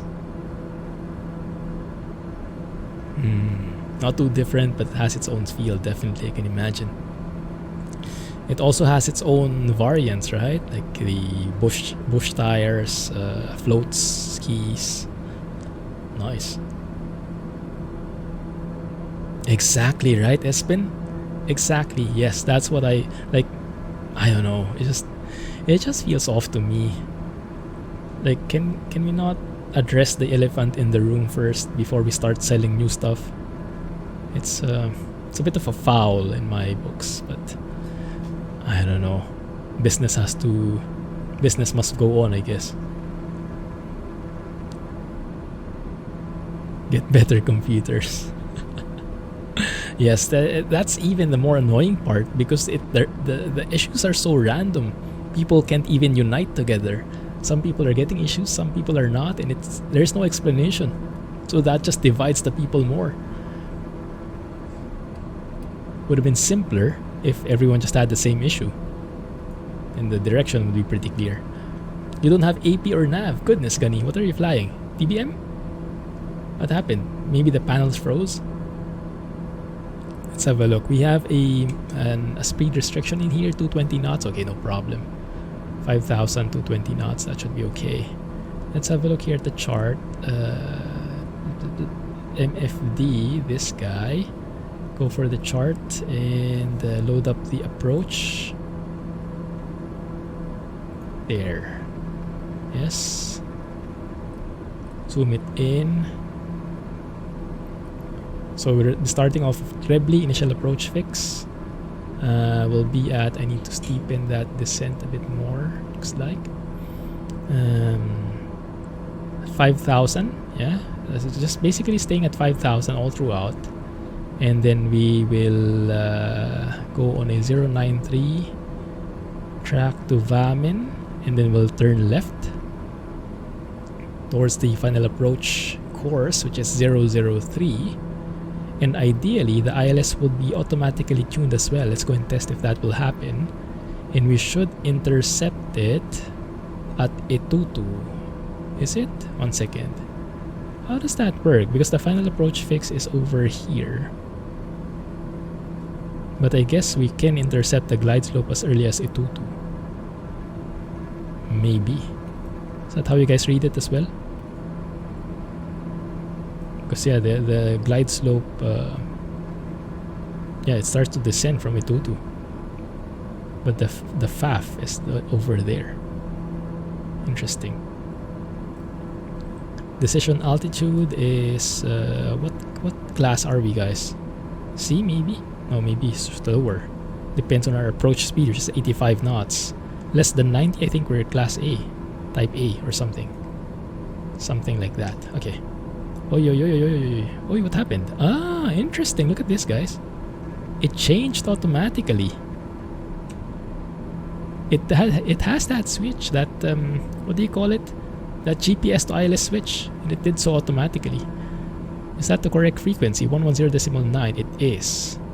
It also is identified, Tango Charlie, and it has a DME there, 22.8 nautical miles. That is perfect.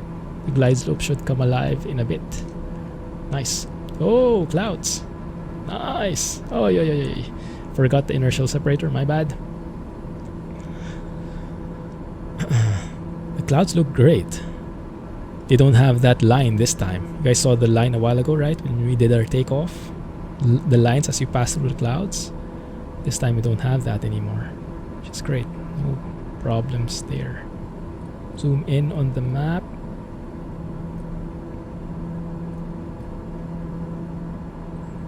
Yeah. Doing a proper intercept here. So if we keep following this path, we'll reach close to Itutu. Inertial separator is on. Let's acknowledge that. In the real plane, you won't need to acknowledge you won't need to press the master caution. The inertial separator on warning will light up, but it will go away after a few seconds, ideally. I think I want to intercept that a bit sharper.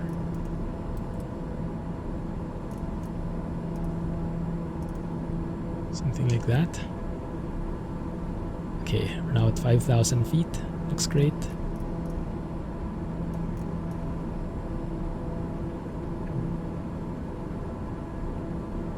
.178 knots. Glide slope is there. It's alive. We are above it, which is perfect. And we can just capture that all throughout as it gets closer. Looks like they're on top of it. Fix the weather altimeter issues. We'll be super happy with SU5. Yeah.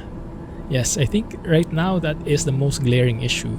I think I've mostly gotten over the graphic degradations. They are degradations, but they're not game breaking. They are sometimes immersion breaking, but we can live with it. And look at that, guys. Why are we stopping at 5,000? Why is the approach limiting us at 5,000? Well, because we have mountains right below us. We have hills right below us. Makes sense. Good thing we did, because we don't have any visibility here. This is one of the gripes of some people. Even if you're in the middle of clouds, it is super bright, like the sun is shining through somehow, which is a bit weird, right? It kind of feels less scary this way. Normally, when you're in the thick of clouds, IMC, it's super dark and it gets scary. In here, it feels like you're always protected. False hope, maybe.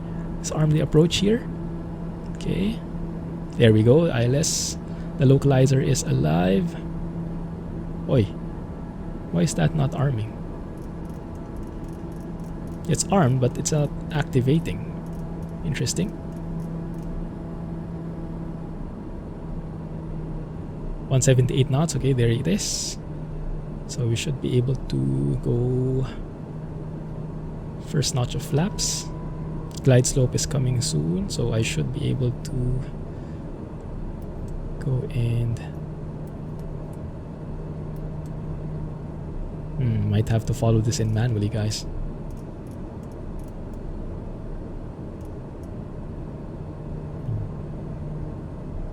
Okay, 1 dot away. You're going down.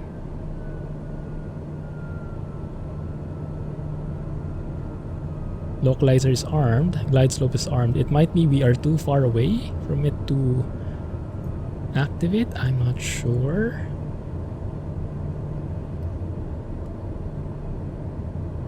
Let's go for the weather here.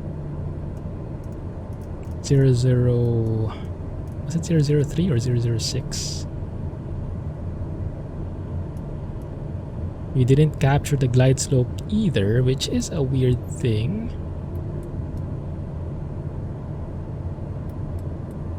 Yeah, it doesn't work, guys. Okay, let's do this on our own. Alright, just makes things more exciting. Turn off the flight director. We have yaw damper. Let's turn off the yaw damper as well. 1 second, guys. I'll be back with you. Let's focus on the landing here. Catch up to the glide slope. Had a little fly, landed to your destination. Oh, nice. Changed a few graphical settings. Did you experience the performance boost? It's great, right? It's amazing. I don't have a chart of the airport. Let's go ahead and load that here. Chart. Info airport. And then zoom in. It's going to be a left turn towards the gate. There it is. Okay.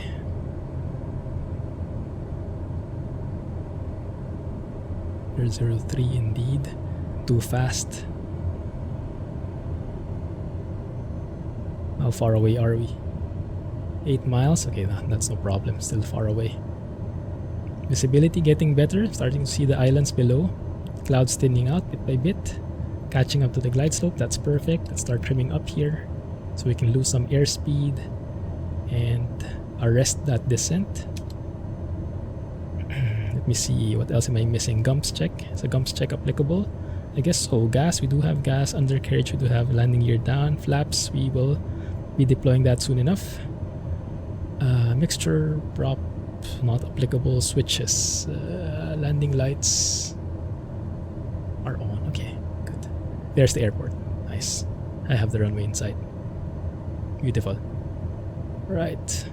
Now all we need is to slow down enough within 122 knots so I can deploy my landing flaps and slow down to 85 knots for the proper approach.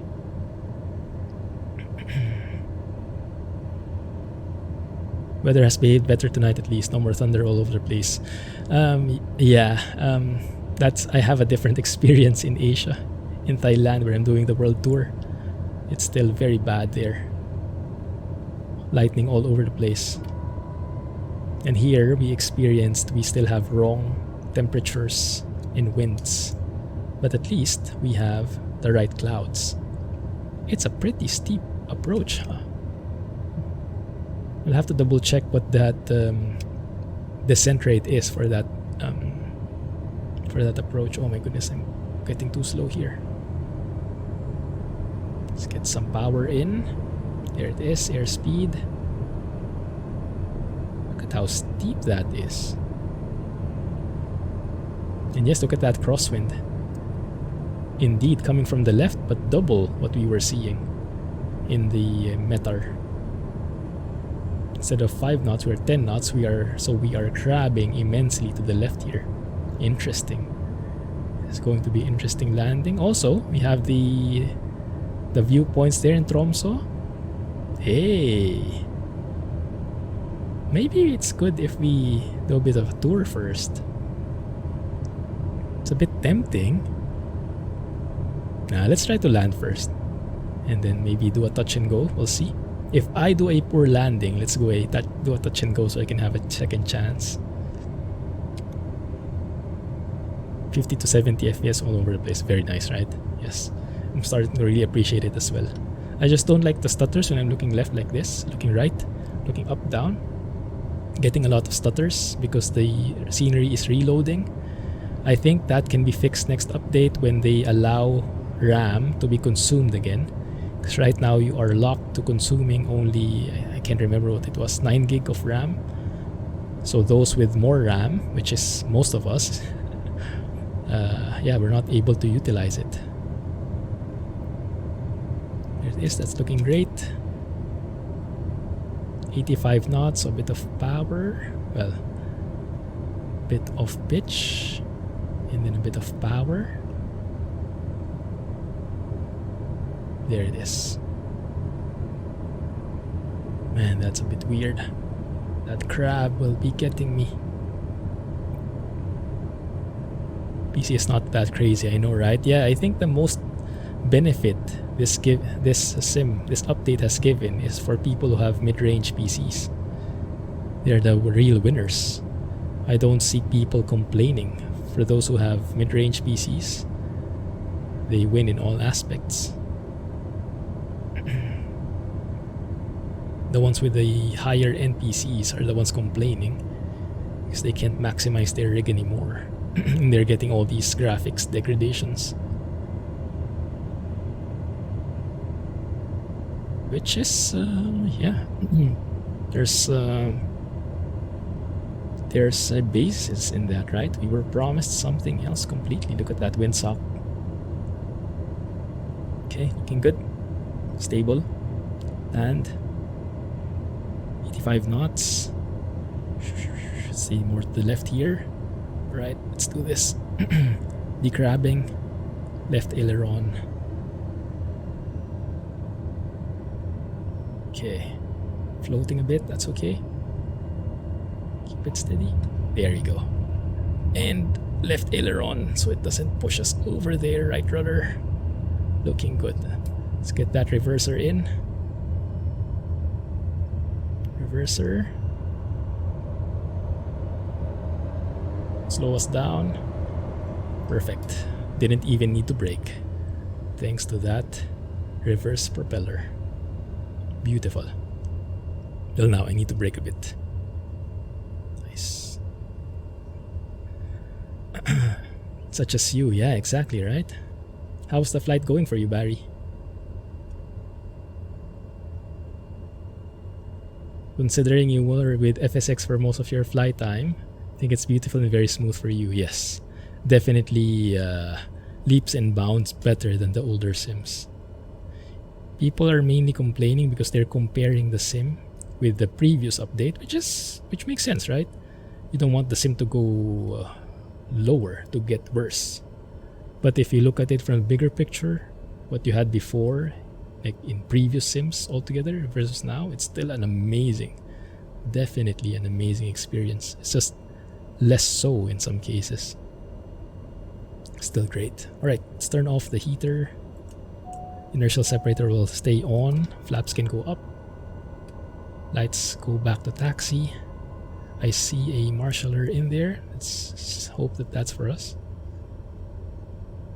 Forget a higher end preset is coming. Yeah. Yes, we definitely need that. And yes, they did promise that as well. But yes, I think what we just need right now is proper communication, right?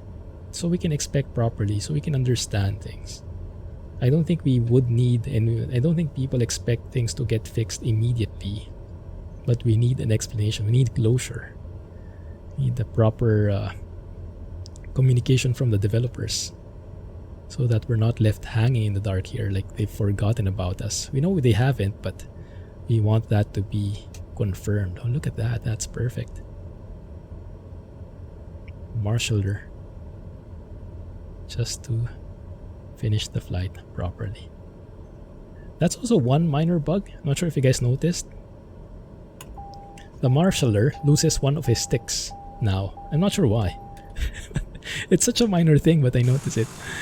Yeah. When he's doing that, he loses one of the sticks when you get close. I think it's an LOD problem, to be honest. One of the minor details. People whine and go crazy. Yeah, people will always complain. It's just, I guess, a matter of how much or how many people complain. Because the more you get it right, the less there will be. You won't totally eliminate it, but it will quiet down. Inertial separator can go off. Bleeds can go off. Lights are off. Nav lights have been off. Oh, we moved to low idle.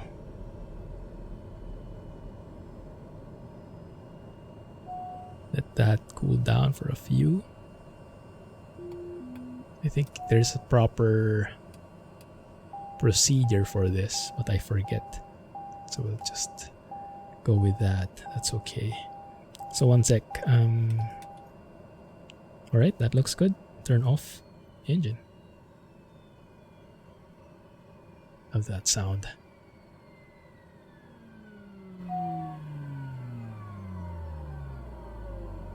Very nice. And before we fully turn off the plane, let's go and finish the job. I might forget orthopedic aids to Tromso. Why not? There we go. Cha-ching! Nice. How much was that? 185 XP, 1000k. I'll take it. Plus 42 karma as well. I will take it. Nice. Then we can actually look for another job here. That can be like a continuous thing. Let's have a quick look. Yeah, if you look for a region from here, yeah, you find so many other jobs going from this area. Pretty cool. But yeah, I don't think we'll have time for another full flight. But we can still look around a bit. 1 second. So let me turn this off, but we'll continue the flight because I want to fly around. Even in drone mode. And they still... I found it interesting in the forums. Like, there is such a huge request, a huge number of requests to turn off this logbook thing, right? I think it reached like 1,000 votes already to remove the darn thing. And what they did so far is they changed it. But they didn't remove it. Still, it's here. It looks different now, but it's still here. So they took the time to change how it looks, but it's still here. I wonder what the thought process is there. Hey, thank you guys. Look at that. Amazing to have company here. Awesome stuff, guys. Thanks for flying with me. Let's go and take a proper shot at that. Oh, getting some lag in my controls. Super cool. Thank you for joining. I actually haven't tried it ever. I saw that it has. Like, does it have VNAV now, Espen? Yeah, I would love to learn how to fly a 747 properly because I have not had a chance to do so before. But yes, that is something that I would hope for. We have some nice weather here. That actually looks pretty promising. Hey guys, why don't we do this? We have some time left. Why don't we fly around Tromso? But we'll change. Oh, you saw the pop-in. The pop-in of the trees. It's very minor though. Let's forget about it. Yeah, let's fly around here. Weather looks good enough-ish that we can fly around.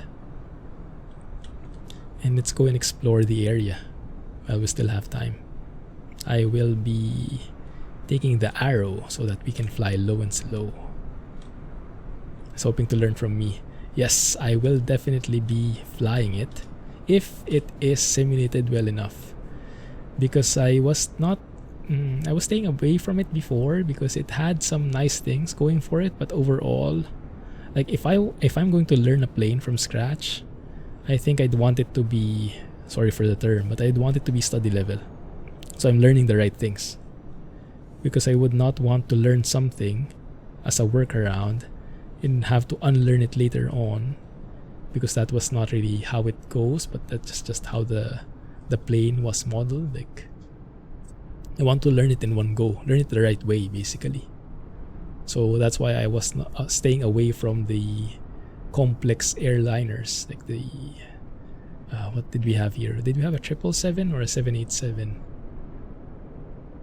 Yeah, I was staying from them because they were not really modeled well in the sim yet, right? So I was waiting for a proper third-party developer to implement it. Like for example, when PMDG releases their 737 or all the other stuff, like when they released their DC-6, I got into it because I was confident that if I learn stuff there, it will be accurate.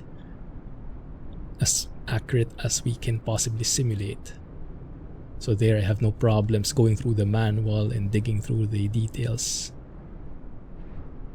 But yeah, we'll see if that's that level. If you hear of anything, Espen, let me know. And I will also be... I'm not sure if you have a huge airliner following in Fabio's community. Not sure if that's a thing. But I'll also be keeping my eye there. Should have VNAV now. Oh my goodness, that is very promising indeed.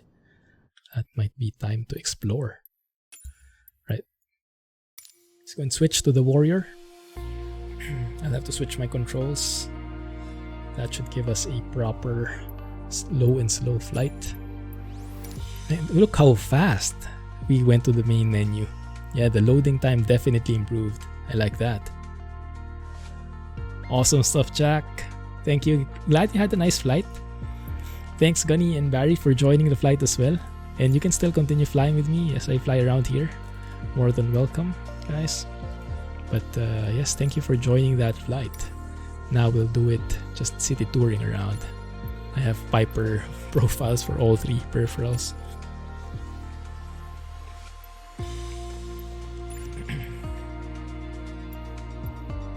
Okay, looking good. Have a good day, Jack. Good luck with the painting. Awesome stuff. Oh, there you are. Awesome. Is that Barry? Can I click on it? Can I click on you? That is Barry. Awesome. Thank you. Awesome stuff. Yeah, that's what we saw a while ago. We have a specific bridge and a cathedral in this area, and it looks super scenic. And now with the detailed detailed map, we can actually see how it looks. So we were coming from here, right? We saw all those mountains as we were coming from the airport. That's why we were staying at 5,000 feet. It's pretty cool. Okay, good. But man, flying the TBM really gives me chills. It's such a stable plane. I missed flying it, and all the technologies are there. It's just that some of the stuff are still buggy, right? Still not perfect, but getting there bit by bit. Which one would I want? Which livery would you want? Let's go with this one. I like the clean look of it, blue and white.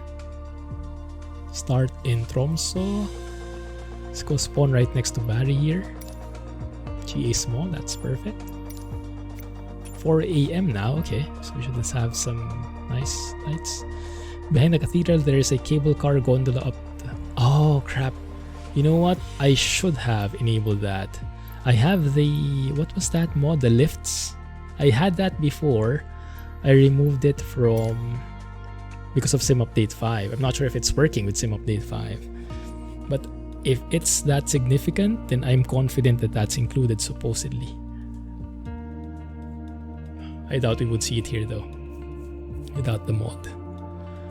I'll have to double check if there was an update for it, or if there's an update even necessary for it. I'm a bit paranoid when it comes to mods now because of all the problems we've gotten with Sim Update 5.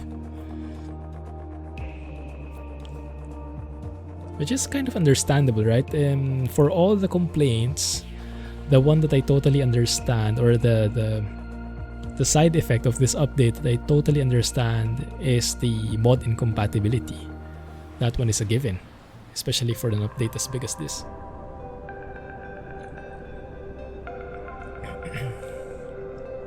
Right, looking good. Oh, there's the arrow. The warrior, rather. The warrior. Just correct that here. I'll have to do a pushback. If I still remember, I should. Shift B our way.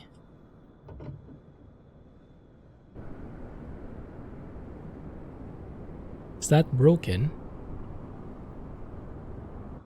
Actually, I haven't tried doing a pushback before in Sim Update 5. Maybe it's not working anymore. Oh, 1 second. No, something is wrong. I think I got that instrument panel bug where everything freezes. Yeah, look. I'm moving the mixture knob. It's doing the sound. It's not really moving. How do you fix this again? I think you open a window, you close it, press escape. Oh, there it is. There it is. Okay. Okay, it's fixed. There we go. There's the pushback. That's very dangerous, that instrument panel bug, when it happens mid-flight, especially during approach. That's looking good. Should have enough space there. Thank you. Working brake. Set that again. For those who don't know, if you're a fan of the Just Flight Arrow or Warrior, and you can't open the window, there's a trick for it, right? You can click it through here. I read this in the forums, but if you come from the top here, move your way down until the cursor changes, then you can click it and open it. Sneaky little guy. That's the update side effect. Alright, looking good. We have avionics separate button here for the Warrior. Mixture is lean, magnetos are off. Battery, let's turn that on. Check how much fuel we have. We have around 10 gallons each side. That should be okay. Annunciators all lighting up. Looking good. Alright. Controls should be good. They're free. Ah, crap. Sorry about that. Yes, Nightbot is very... yeah, very finicky. Left, right, right, left. But I see the link. Let's load it up. 1 second. Can I copy that link somewhere? Let me turn off track IR here. Oh, I see. Okay, let me load up here.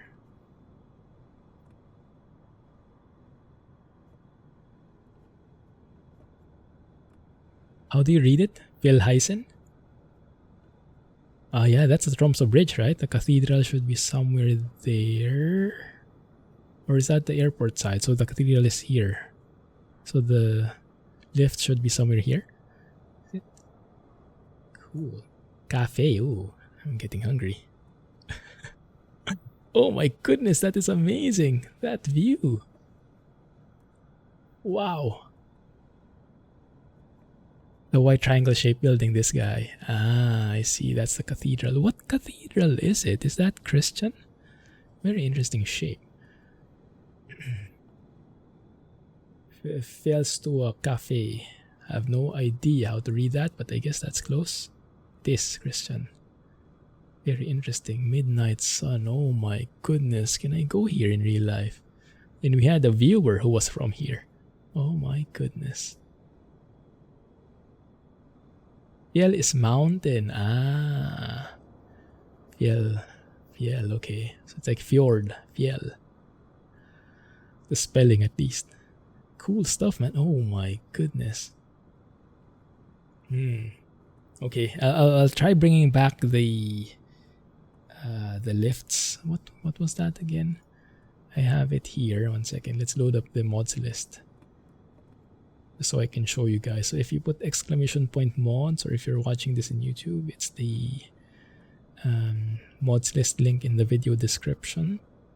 In the sceneries here, should have a, I think it's Project Lifts called something. 1 second. Lifts. That's the one. Project Lifts Europe by Mamo82. So it's a flightsim.2 link. It has not yet been confirmed that it works with Sim Update 5. What is that? It does work. Oh, this is a new thing. You can actually vote for it. Okay, so someone voted it does work. And let's see if there's a complaint for it. Terrific. Really adds a lot. 16 days. There's no new comment about it. But yes, it adds all these lifts, and it uses OpenStreetMap as a source. So I guess it's it should be there. This should be there. Yeah. It's Project Lit if it's just kidding. Yeah, it's good. Highly recommend it. When I was flying a helicopter around Austria, I saw a lot of these cable cars. Alright, so that's free and correct. Flaps are should be working. I love the sounds. I don't like the stutters. Looking good.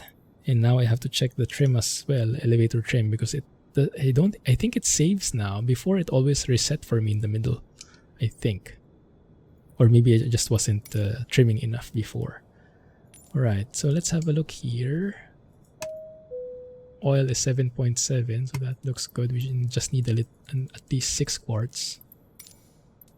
Circuit breakers are all in. Carb heat is up, so that's cold. That's fully pushed in. Did they mean up?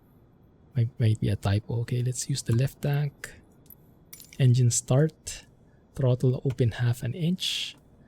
Battery switch and alternator, let's turn that on.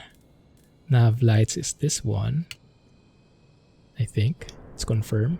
Yeah, those are nav lights indeed. And beacons I think as well. Yeah. 2-in-1. Nav lights and beacon. That knob there. Okay, let's get some panel lighting.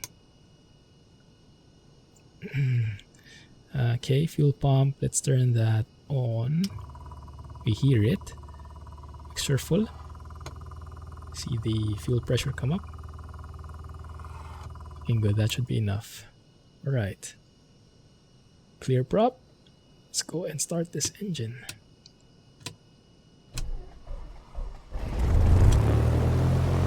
Beautiful. And let's go and let's see. 1200 RPM. Okay, good. Looks good. We'll do a bit of a shortcut in here. Landing light, let's turn that on. Avionics master, we can turn that on as well. Beautiful sounds, a bit loud though, huh? Let's close that up. Heist is lift elevator. Ah, so it's a mountain elevator. Mountain lift makes a lot of sense. Very sensical name. Cool, man. Okay, we don't need any of these. Well, we could set up the ILS just in case we need it, in case the clouds close down on us. 110.9.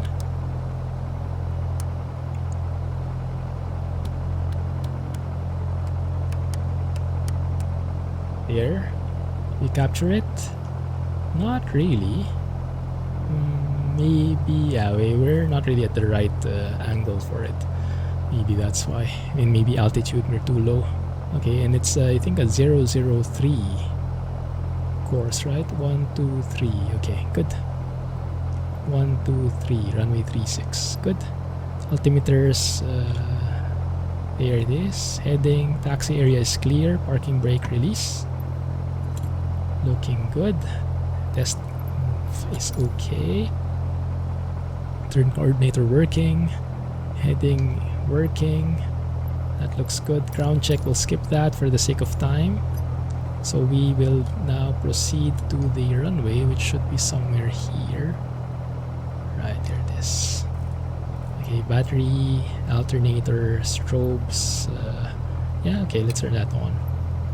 Landing light is on. Fuel pump is not yet on. Fullest tank, yes. Looks good there. Flaps are up.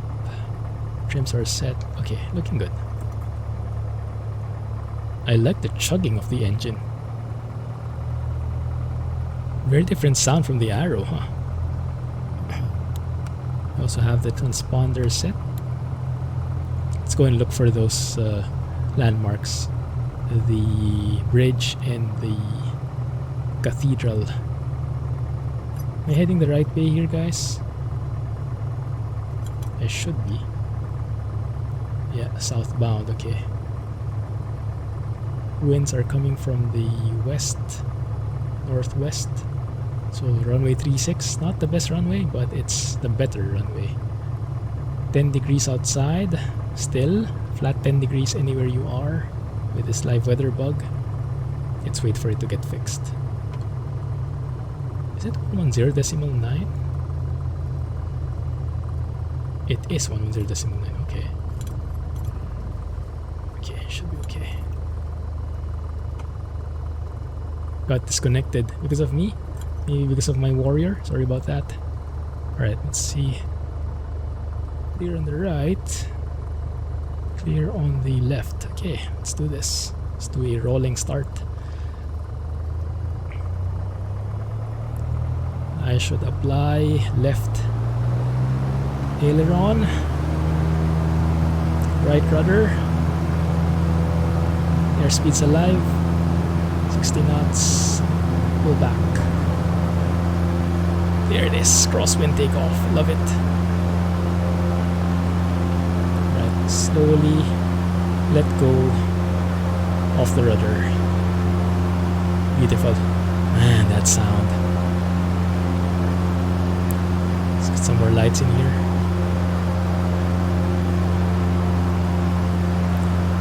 ILS is alive. He's the localizer.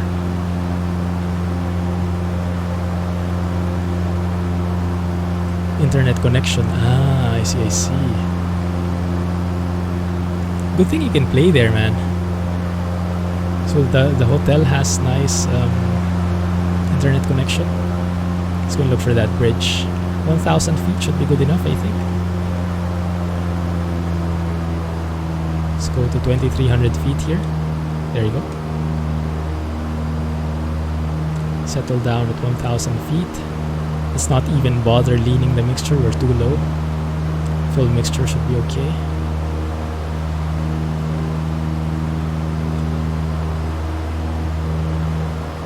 Looking good. Man, that bass.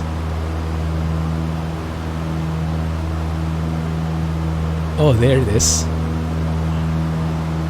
Hard to miss that cathedral, huh? It's a bit loud though, isn't it? That might be better. Oh, I see someone there. Is that one of us, guys? Is that one of you? Is that Gunny? Cool. Keep my landing lights on. Keep my strobes on. Fuel pump can go off though. There you go. Veto heat we don't need. It's also going sightseeing. Awesome.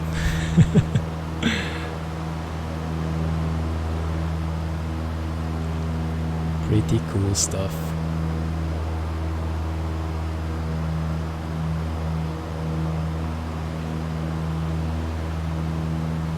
Maybe we can get closer.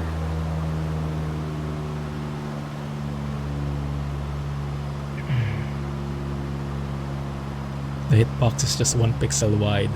Sorry, I missed that. Is that for the window? Yes. It changed because of the cockpit interaction, new cockpit interaction in the sim, in the update. Even in the legacy mode, the legacy cockpit interaction mode, it's still different now. You can't even turn on the cabin heaters anymore here on this side. Just Flight will have to fix that. Here it is. The bridge and the cathedral. And the lifts should be, I guess, somewhere around here, right? Basing on the cafe that we saw it, the cafe was somewhere here. I think that's the one, yeah. So there should be some cable cars there going that way. Oh, that's pretty cool. Is the trim better? Less sensitive? That change? But on the TBM, the trim is perfect. Trim buttons. In the Arrow, it was a bit too much, a tad too much. Man, that's an interesting looking cathedral. Very nicely done. Are we safe here? We are. Okay. Yeah, the trim isn't too excessive anymore. I like that. No, actually, it kind of is still. Okay.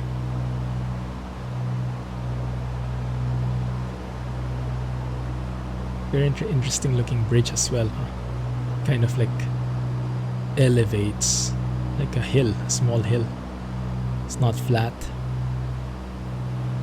It's probably to get some clearance, huh? So maybe some boats to pass through there. So you need that like vertical clearance, maybe. So you can't just go flat. It has to continue rising up, but it can't be too steep either. So just the right balance. That is the reason. Makes a lot of sense. Very nice, man. Well, yes, we could complain about the graphics degradation, and that is founded. There was a degradation, but my goodness, it still looks amazing, doesn't it? So yeah, I think the graphics I can live with. The stutters I can live with. It's not a deal breaker. It's a step down, but it's not a deal breaker. It's really the live weather that we need fixing. Once we fix that, I think we should be good. I was going to say something about that, Espen. I heard something about this. I'm not sure if I read this from Fabio's Discord or from the working title Discord. Or from the forums. I can't remember anymore. I just frequent all of these things. I think, was it the developer might have missed, or what, the developers might have missed adding the fix in, because they said the hot fix that was implemented last Friday, it should have fixed the live weather thing, right? I think they just forgot to put it in somehow. Some kind of versioning problem maybe. That's how it appeared to me based on what I read. So hopefully I hope that it can be that there is a new patch that's coming that's actually focusing on adding that in. I hope. If anyone's in the office, that is. I mean, everyone might have gone on vacation. It is vacation season, right? Summer and everything. Is it still school holidays summer? That might explain all the vacations. So even some of my colleagues are out.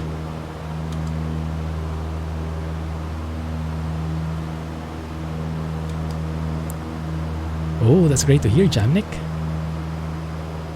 Direct to waypoints in Salty 747. Sorry, I missed that a while ago.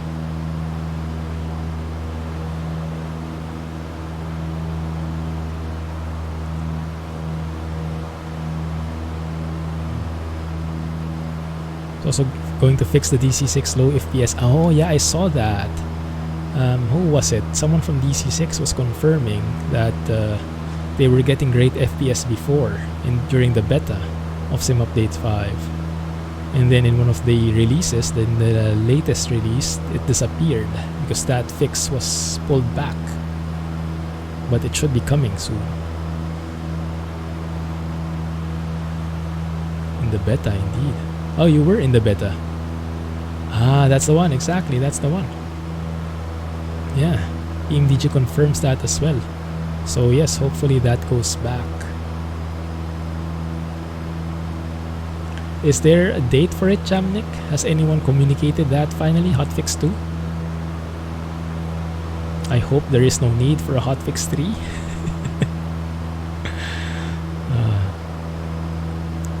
I'm not sure, Espen, if it was discussed. I was in Fabio's stream yesterday when he got back. Amazing.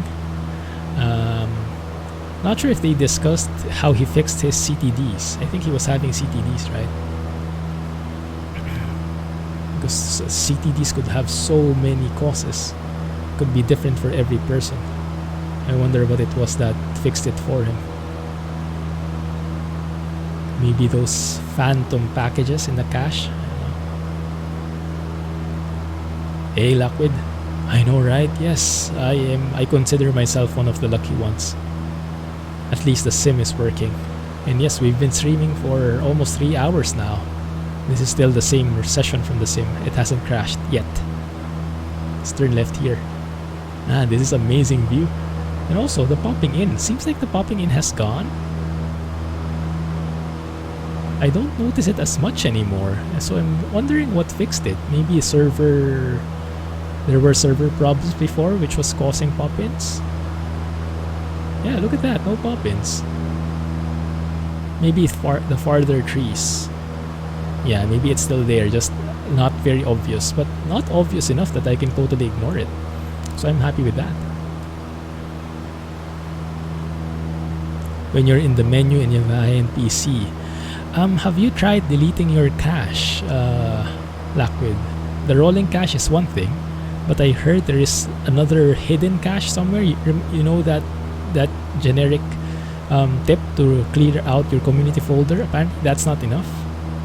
In some cases, you also have to clear your marketplace items. In some cases, you also have to clear some kind of cache for your community mods. And it's somewhere in your packages folder. That might be what's causing your CTD. Man, low and slow flying, perfect with the warrior, right? Yes, and look at that, we're perfectly trimmed here. Yeah, so I think the trim also got fixed. I don't know. Are they able to fix stuff server side? Push in updates sneakily? Because the trim feels so much better now. I'm not sure if that's a different... I haven't flown the warrior before in Sim Update 5 though. This is my first time. I was only flying the arrow, but I would have assumed it's the same problem with the trim. How do you clear? In the marketplace, if you bought anything in the marketplace, I'm not sure if some of those are causing CTDs, but it's possible. So if you load the sim... Oh crap, you can't even go to the menu, can you? But in the main menu, in the profile, content manager, then you can delete add-ons from there that you got from the marketplace, if you can reach that part at least. But my goodness, look at this, guys. Yeah, there we have the pop-in when you go to external view, but my goodness, still looks amazing, doesn't it? Still looks amazing. Is that you, Gunny? Oh my goodness, that is so cool. Thank you for flying with me. Amazing stuff, guys. Yeah, so you can try clearing out your marketplace items first, if that works. It's going to be a bit painful, but at least we remove one variable. And then if it's that, yeah, if that still crashes, try looking for, I'm not sure how to teach this because I don't know it either, but you could go to the forums, the FS forums, and look where your packages folder is. You know that place where the user config file is? Everyone's talking about the user config file in the forums these days because they're starting to tweak it. How do you know it's the marketplace thing? That's a good question. Did you buy anything from the marketplace? Maybe let's start with that. Because if it doesn't, then it doesn't apply to you. Maybe you got the A32NX by fly-by-wire. That's sure that was causing a problem in the marketplace. I think they pulled it out already though. But I'm not sure what happens if you have it installed, if it gets uninstalled automatically. Or you have to uninstall it manually. User configure there. Then what? I'm not sure if someone can help. I'm on PC, Osmium. Sorry for the late reply. Welcome to the stream. So there should be a folder in there that, or some folders in here there that pertain to your community mods. So you know that thing when you have like some like state saving. You know how it is when you maintain something in your G1000 and then it remembers it the next time, your wind settings and things like that. Those settings get saved in that same place where the user config is. So each of your planes should have a folder there, I think. Somewhere there, just don't know exactly where. And you can delete that to make sure it's clean because I'm not sure if that's also a factor for CTD. There you go. Thank you, Espen. Yes, start with that, Blackvid. Unfortunately, I'm not the best resource for this. I didn't have the same problem, but I am reading this in the different forums. In the forums, in the Discord, in the different stuff. There you go. Thanks for helping out, Espen. Man, this is a great place to be flying in. Not sure where we are. I'm loving it. Just look at that scene, right? This is live weather, guys. Live weather, but not live time, because live time, or is it live time? 1 second. It is live time as well. 4:36 a.m. in Norway. Yo, 38 months. Oh my goodness. Hey Jay, how's it going, man? Oh my goodness. We just finished the flight and just going low and slow here in the area where we landed, exploring it more. Look at that, I captured the ILS. I wonder if we can listen to it now, if that got fixed. How do you listen to it again? I have no idea, I never tried it. Ident?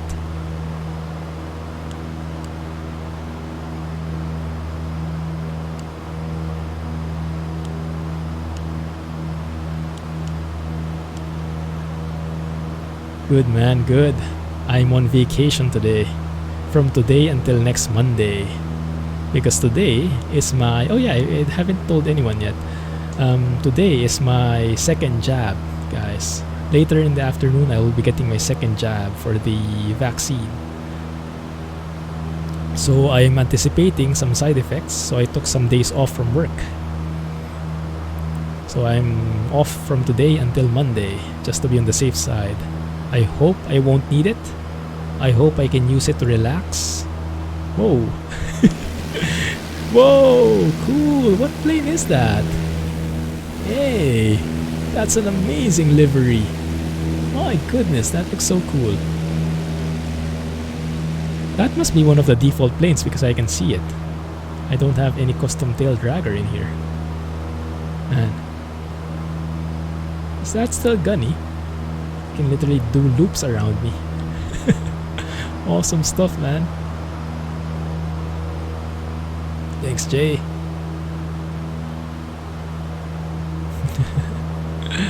Nice. Oh, look at this. Look at this view. Oh my goodness. Let's get some photos in here. 1 second. Let's go to drone mode.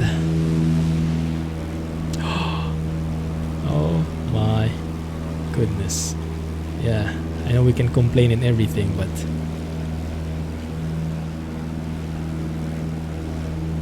I'm appreciating this.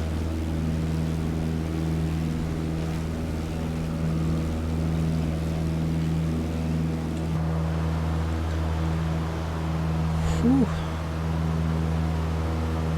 That is a good way to end the stream, huh? Alright, let's loop around, land at Tromso, and we'll call it a stream.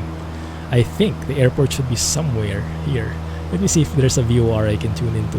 There is a VOR, 113.80. I'm just looking at the little map here, guys. Let me show you. There you go. Tromso. So I'm tuned to the ILS here. 110.9, but in NAV2 I can also do this one.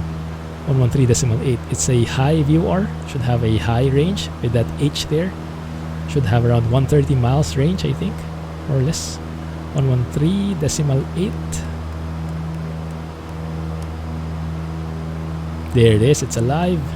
Too bad we can't listen to it, but we can follow that forward. So to go direct to that VOR, we follow a 270 track. So I can turn left here, 270. That should be okay. We're flying to Tromso, Echo November, Tango Charlie.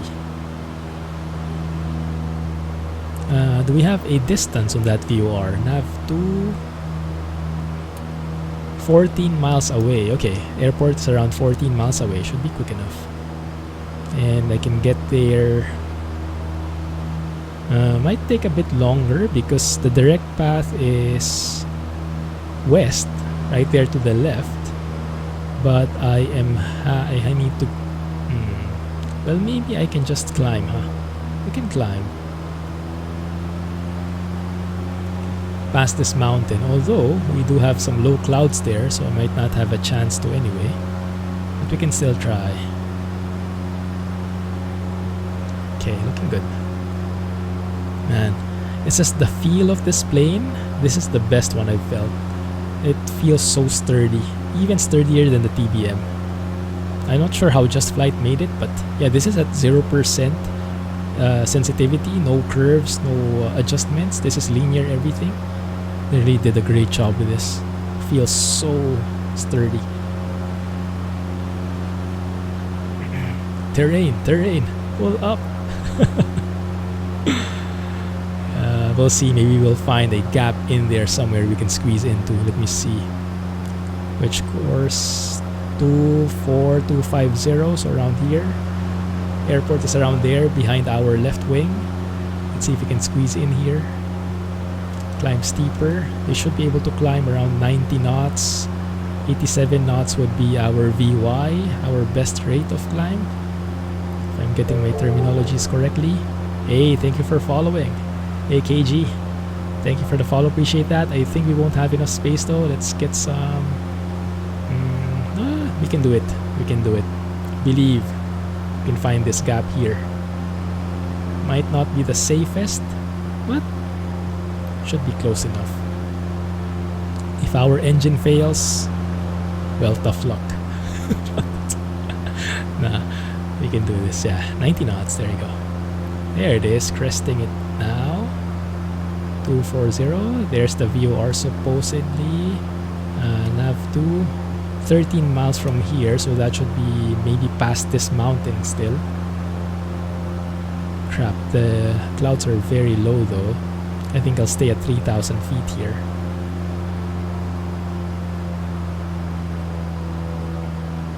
Go down to 2,300.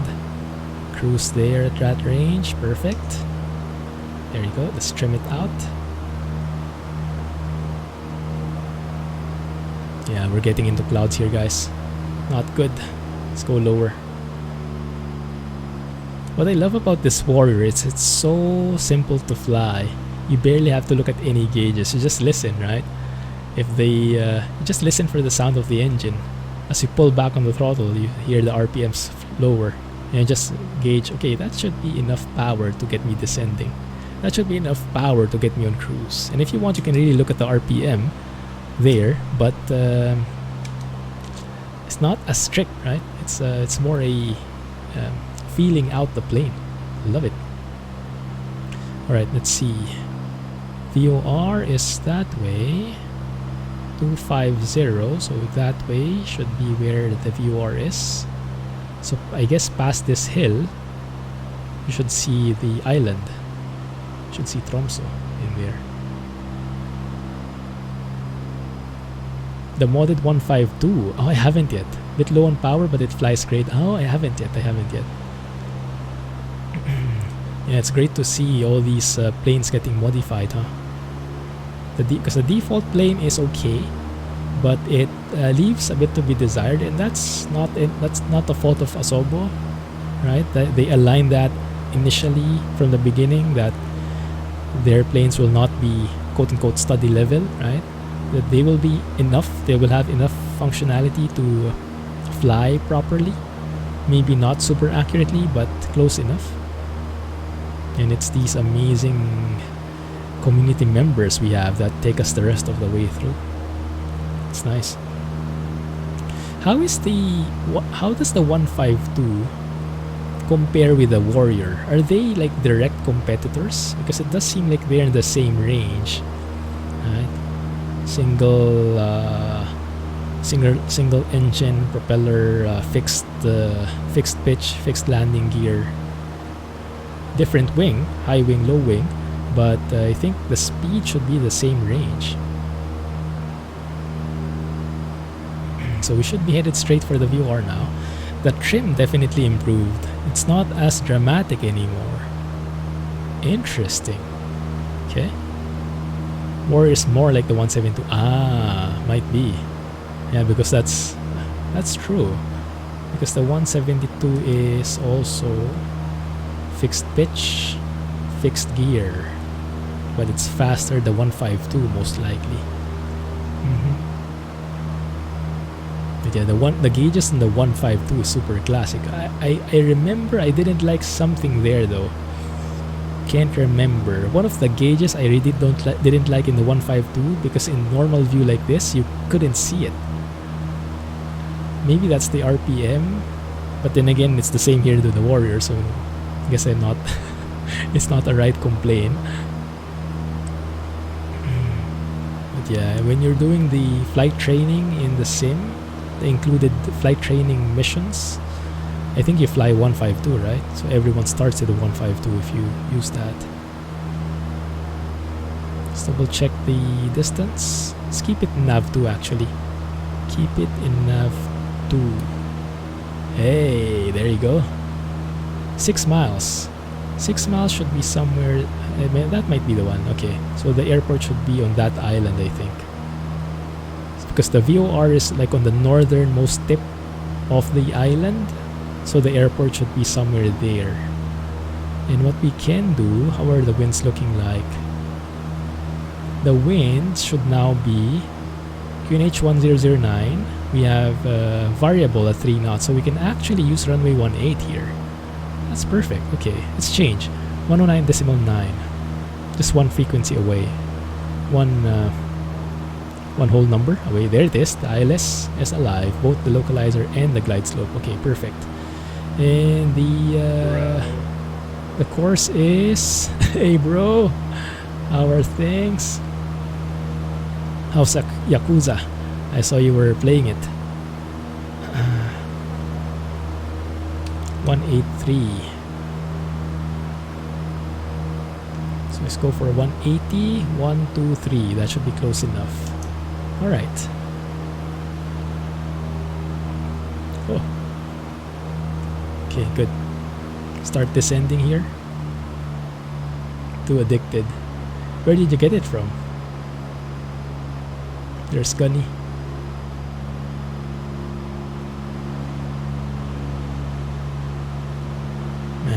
Yeah, the warrior really gives you something to, how do you say, this kind of flying, this low and slow flying, it's so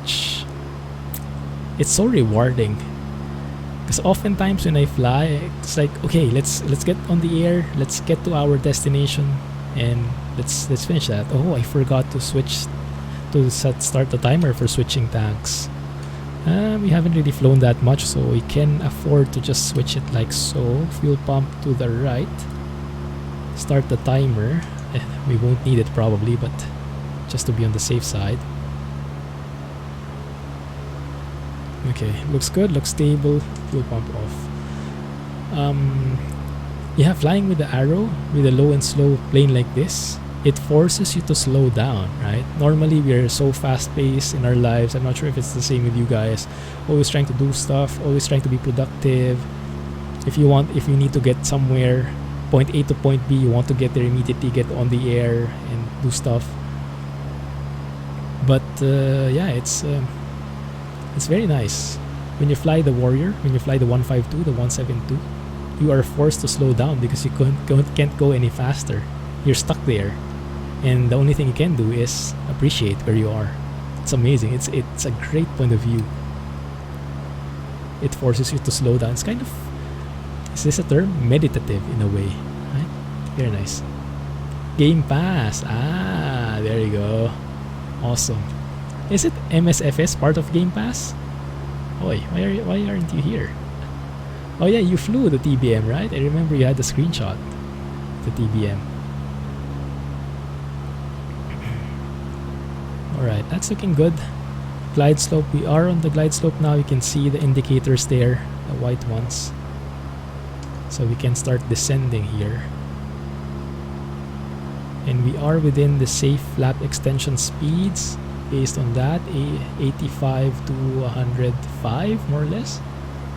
No, I think from 105 to lower, yeah? That's how to read that. There it is. Perfect. Actually, I missed out on this. Pull back on the throttle. Let's descend a bit faster. Here on the left base here. Perfect visibility of the runway though. Nice lighting. Catching up to the glide slope. Just downloaded in the recent update. Are you enjoying it? I bet you are enjoying the FPS improvements, Mr. 75. Is he back in MSFS? Close enough. There it is. Okay. Get some flaps in.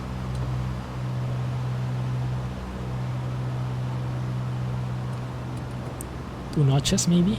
I think the approach speed, let me double check.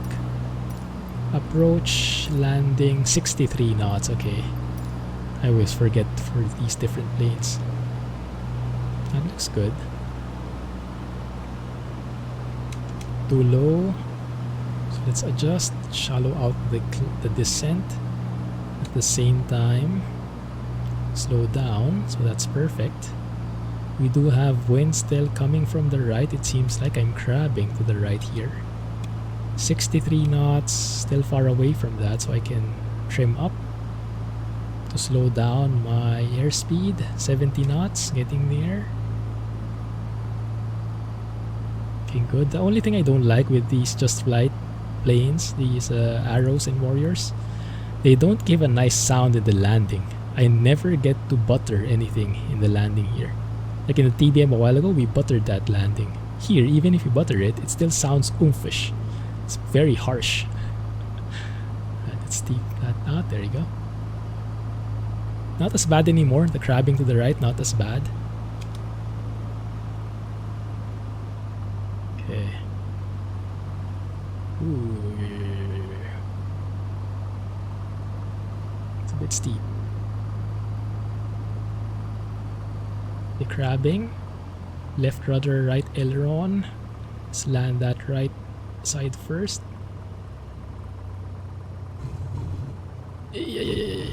I'll take it. Woo. Right aileron here, so that we are not pushed to one side of the runway. There we are. Love that sound. Beautiful engine sounds. And now we can open the window using the magic pixel over there. There we go. Good. Where are we going? Just to the edge here. I think that's Gunny. Let's go and sit by this fuel stop. Now maybe we can find the marshaller again. Let's try.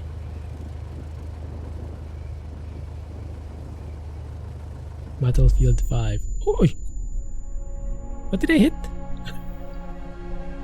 Well, that I guess ends it too. That works.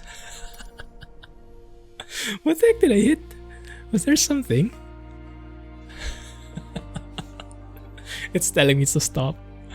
Stop. But yeah, the sim is stable, right? The weather is still bugged, but pop-ins are minimal. Stutters are still there, but we can live with that in the meantime. I'm sure Asobo will get back to fixing that for PC. And yes, let's hope that hotfix for live weather comes in so we can go and fly whatever we want again stably. Until then, good luck to everyone. We'll need it. Yes, game cheated on me this time. The invisible snowman, exactly. Maybe the marshaller was right in front of us. We didn't know. Yikes. Anyway, glad you guys were able to join the stream. Had an amazing time. Thank you for keeping me company. Hope you enjoyed as much as I did. I'll catch you guys on Friday for some trucking. If I'm well enough, I'll let you guys know in Discord. Yeah, hopefully no side effects from the jab, but we'll see. Thanks for watching. Have a nice day. Oh, I love that livery. Clumsy flying. Oh, new stable release. Sim Update 5 compatible, I hope. Great. 400 plus hours, I know, right? That's only the time on the air. That's not even including everything. Alright, thank you. Have a nice day. GG. Hey, Gunny. Appreciate the company, man. Awesome stuff. Hope you enjoyed too. Thank you. Have a nice day and clumsy flying. Catch you soon. Bye-bye. Thanks, Espen.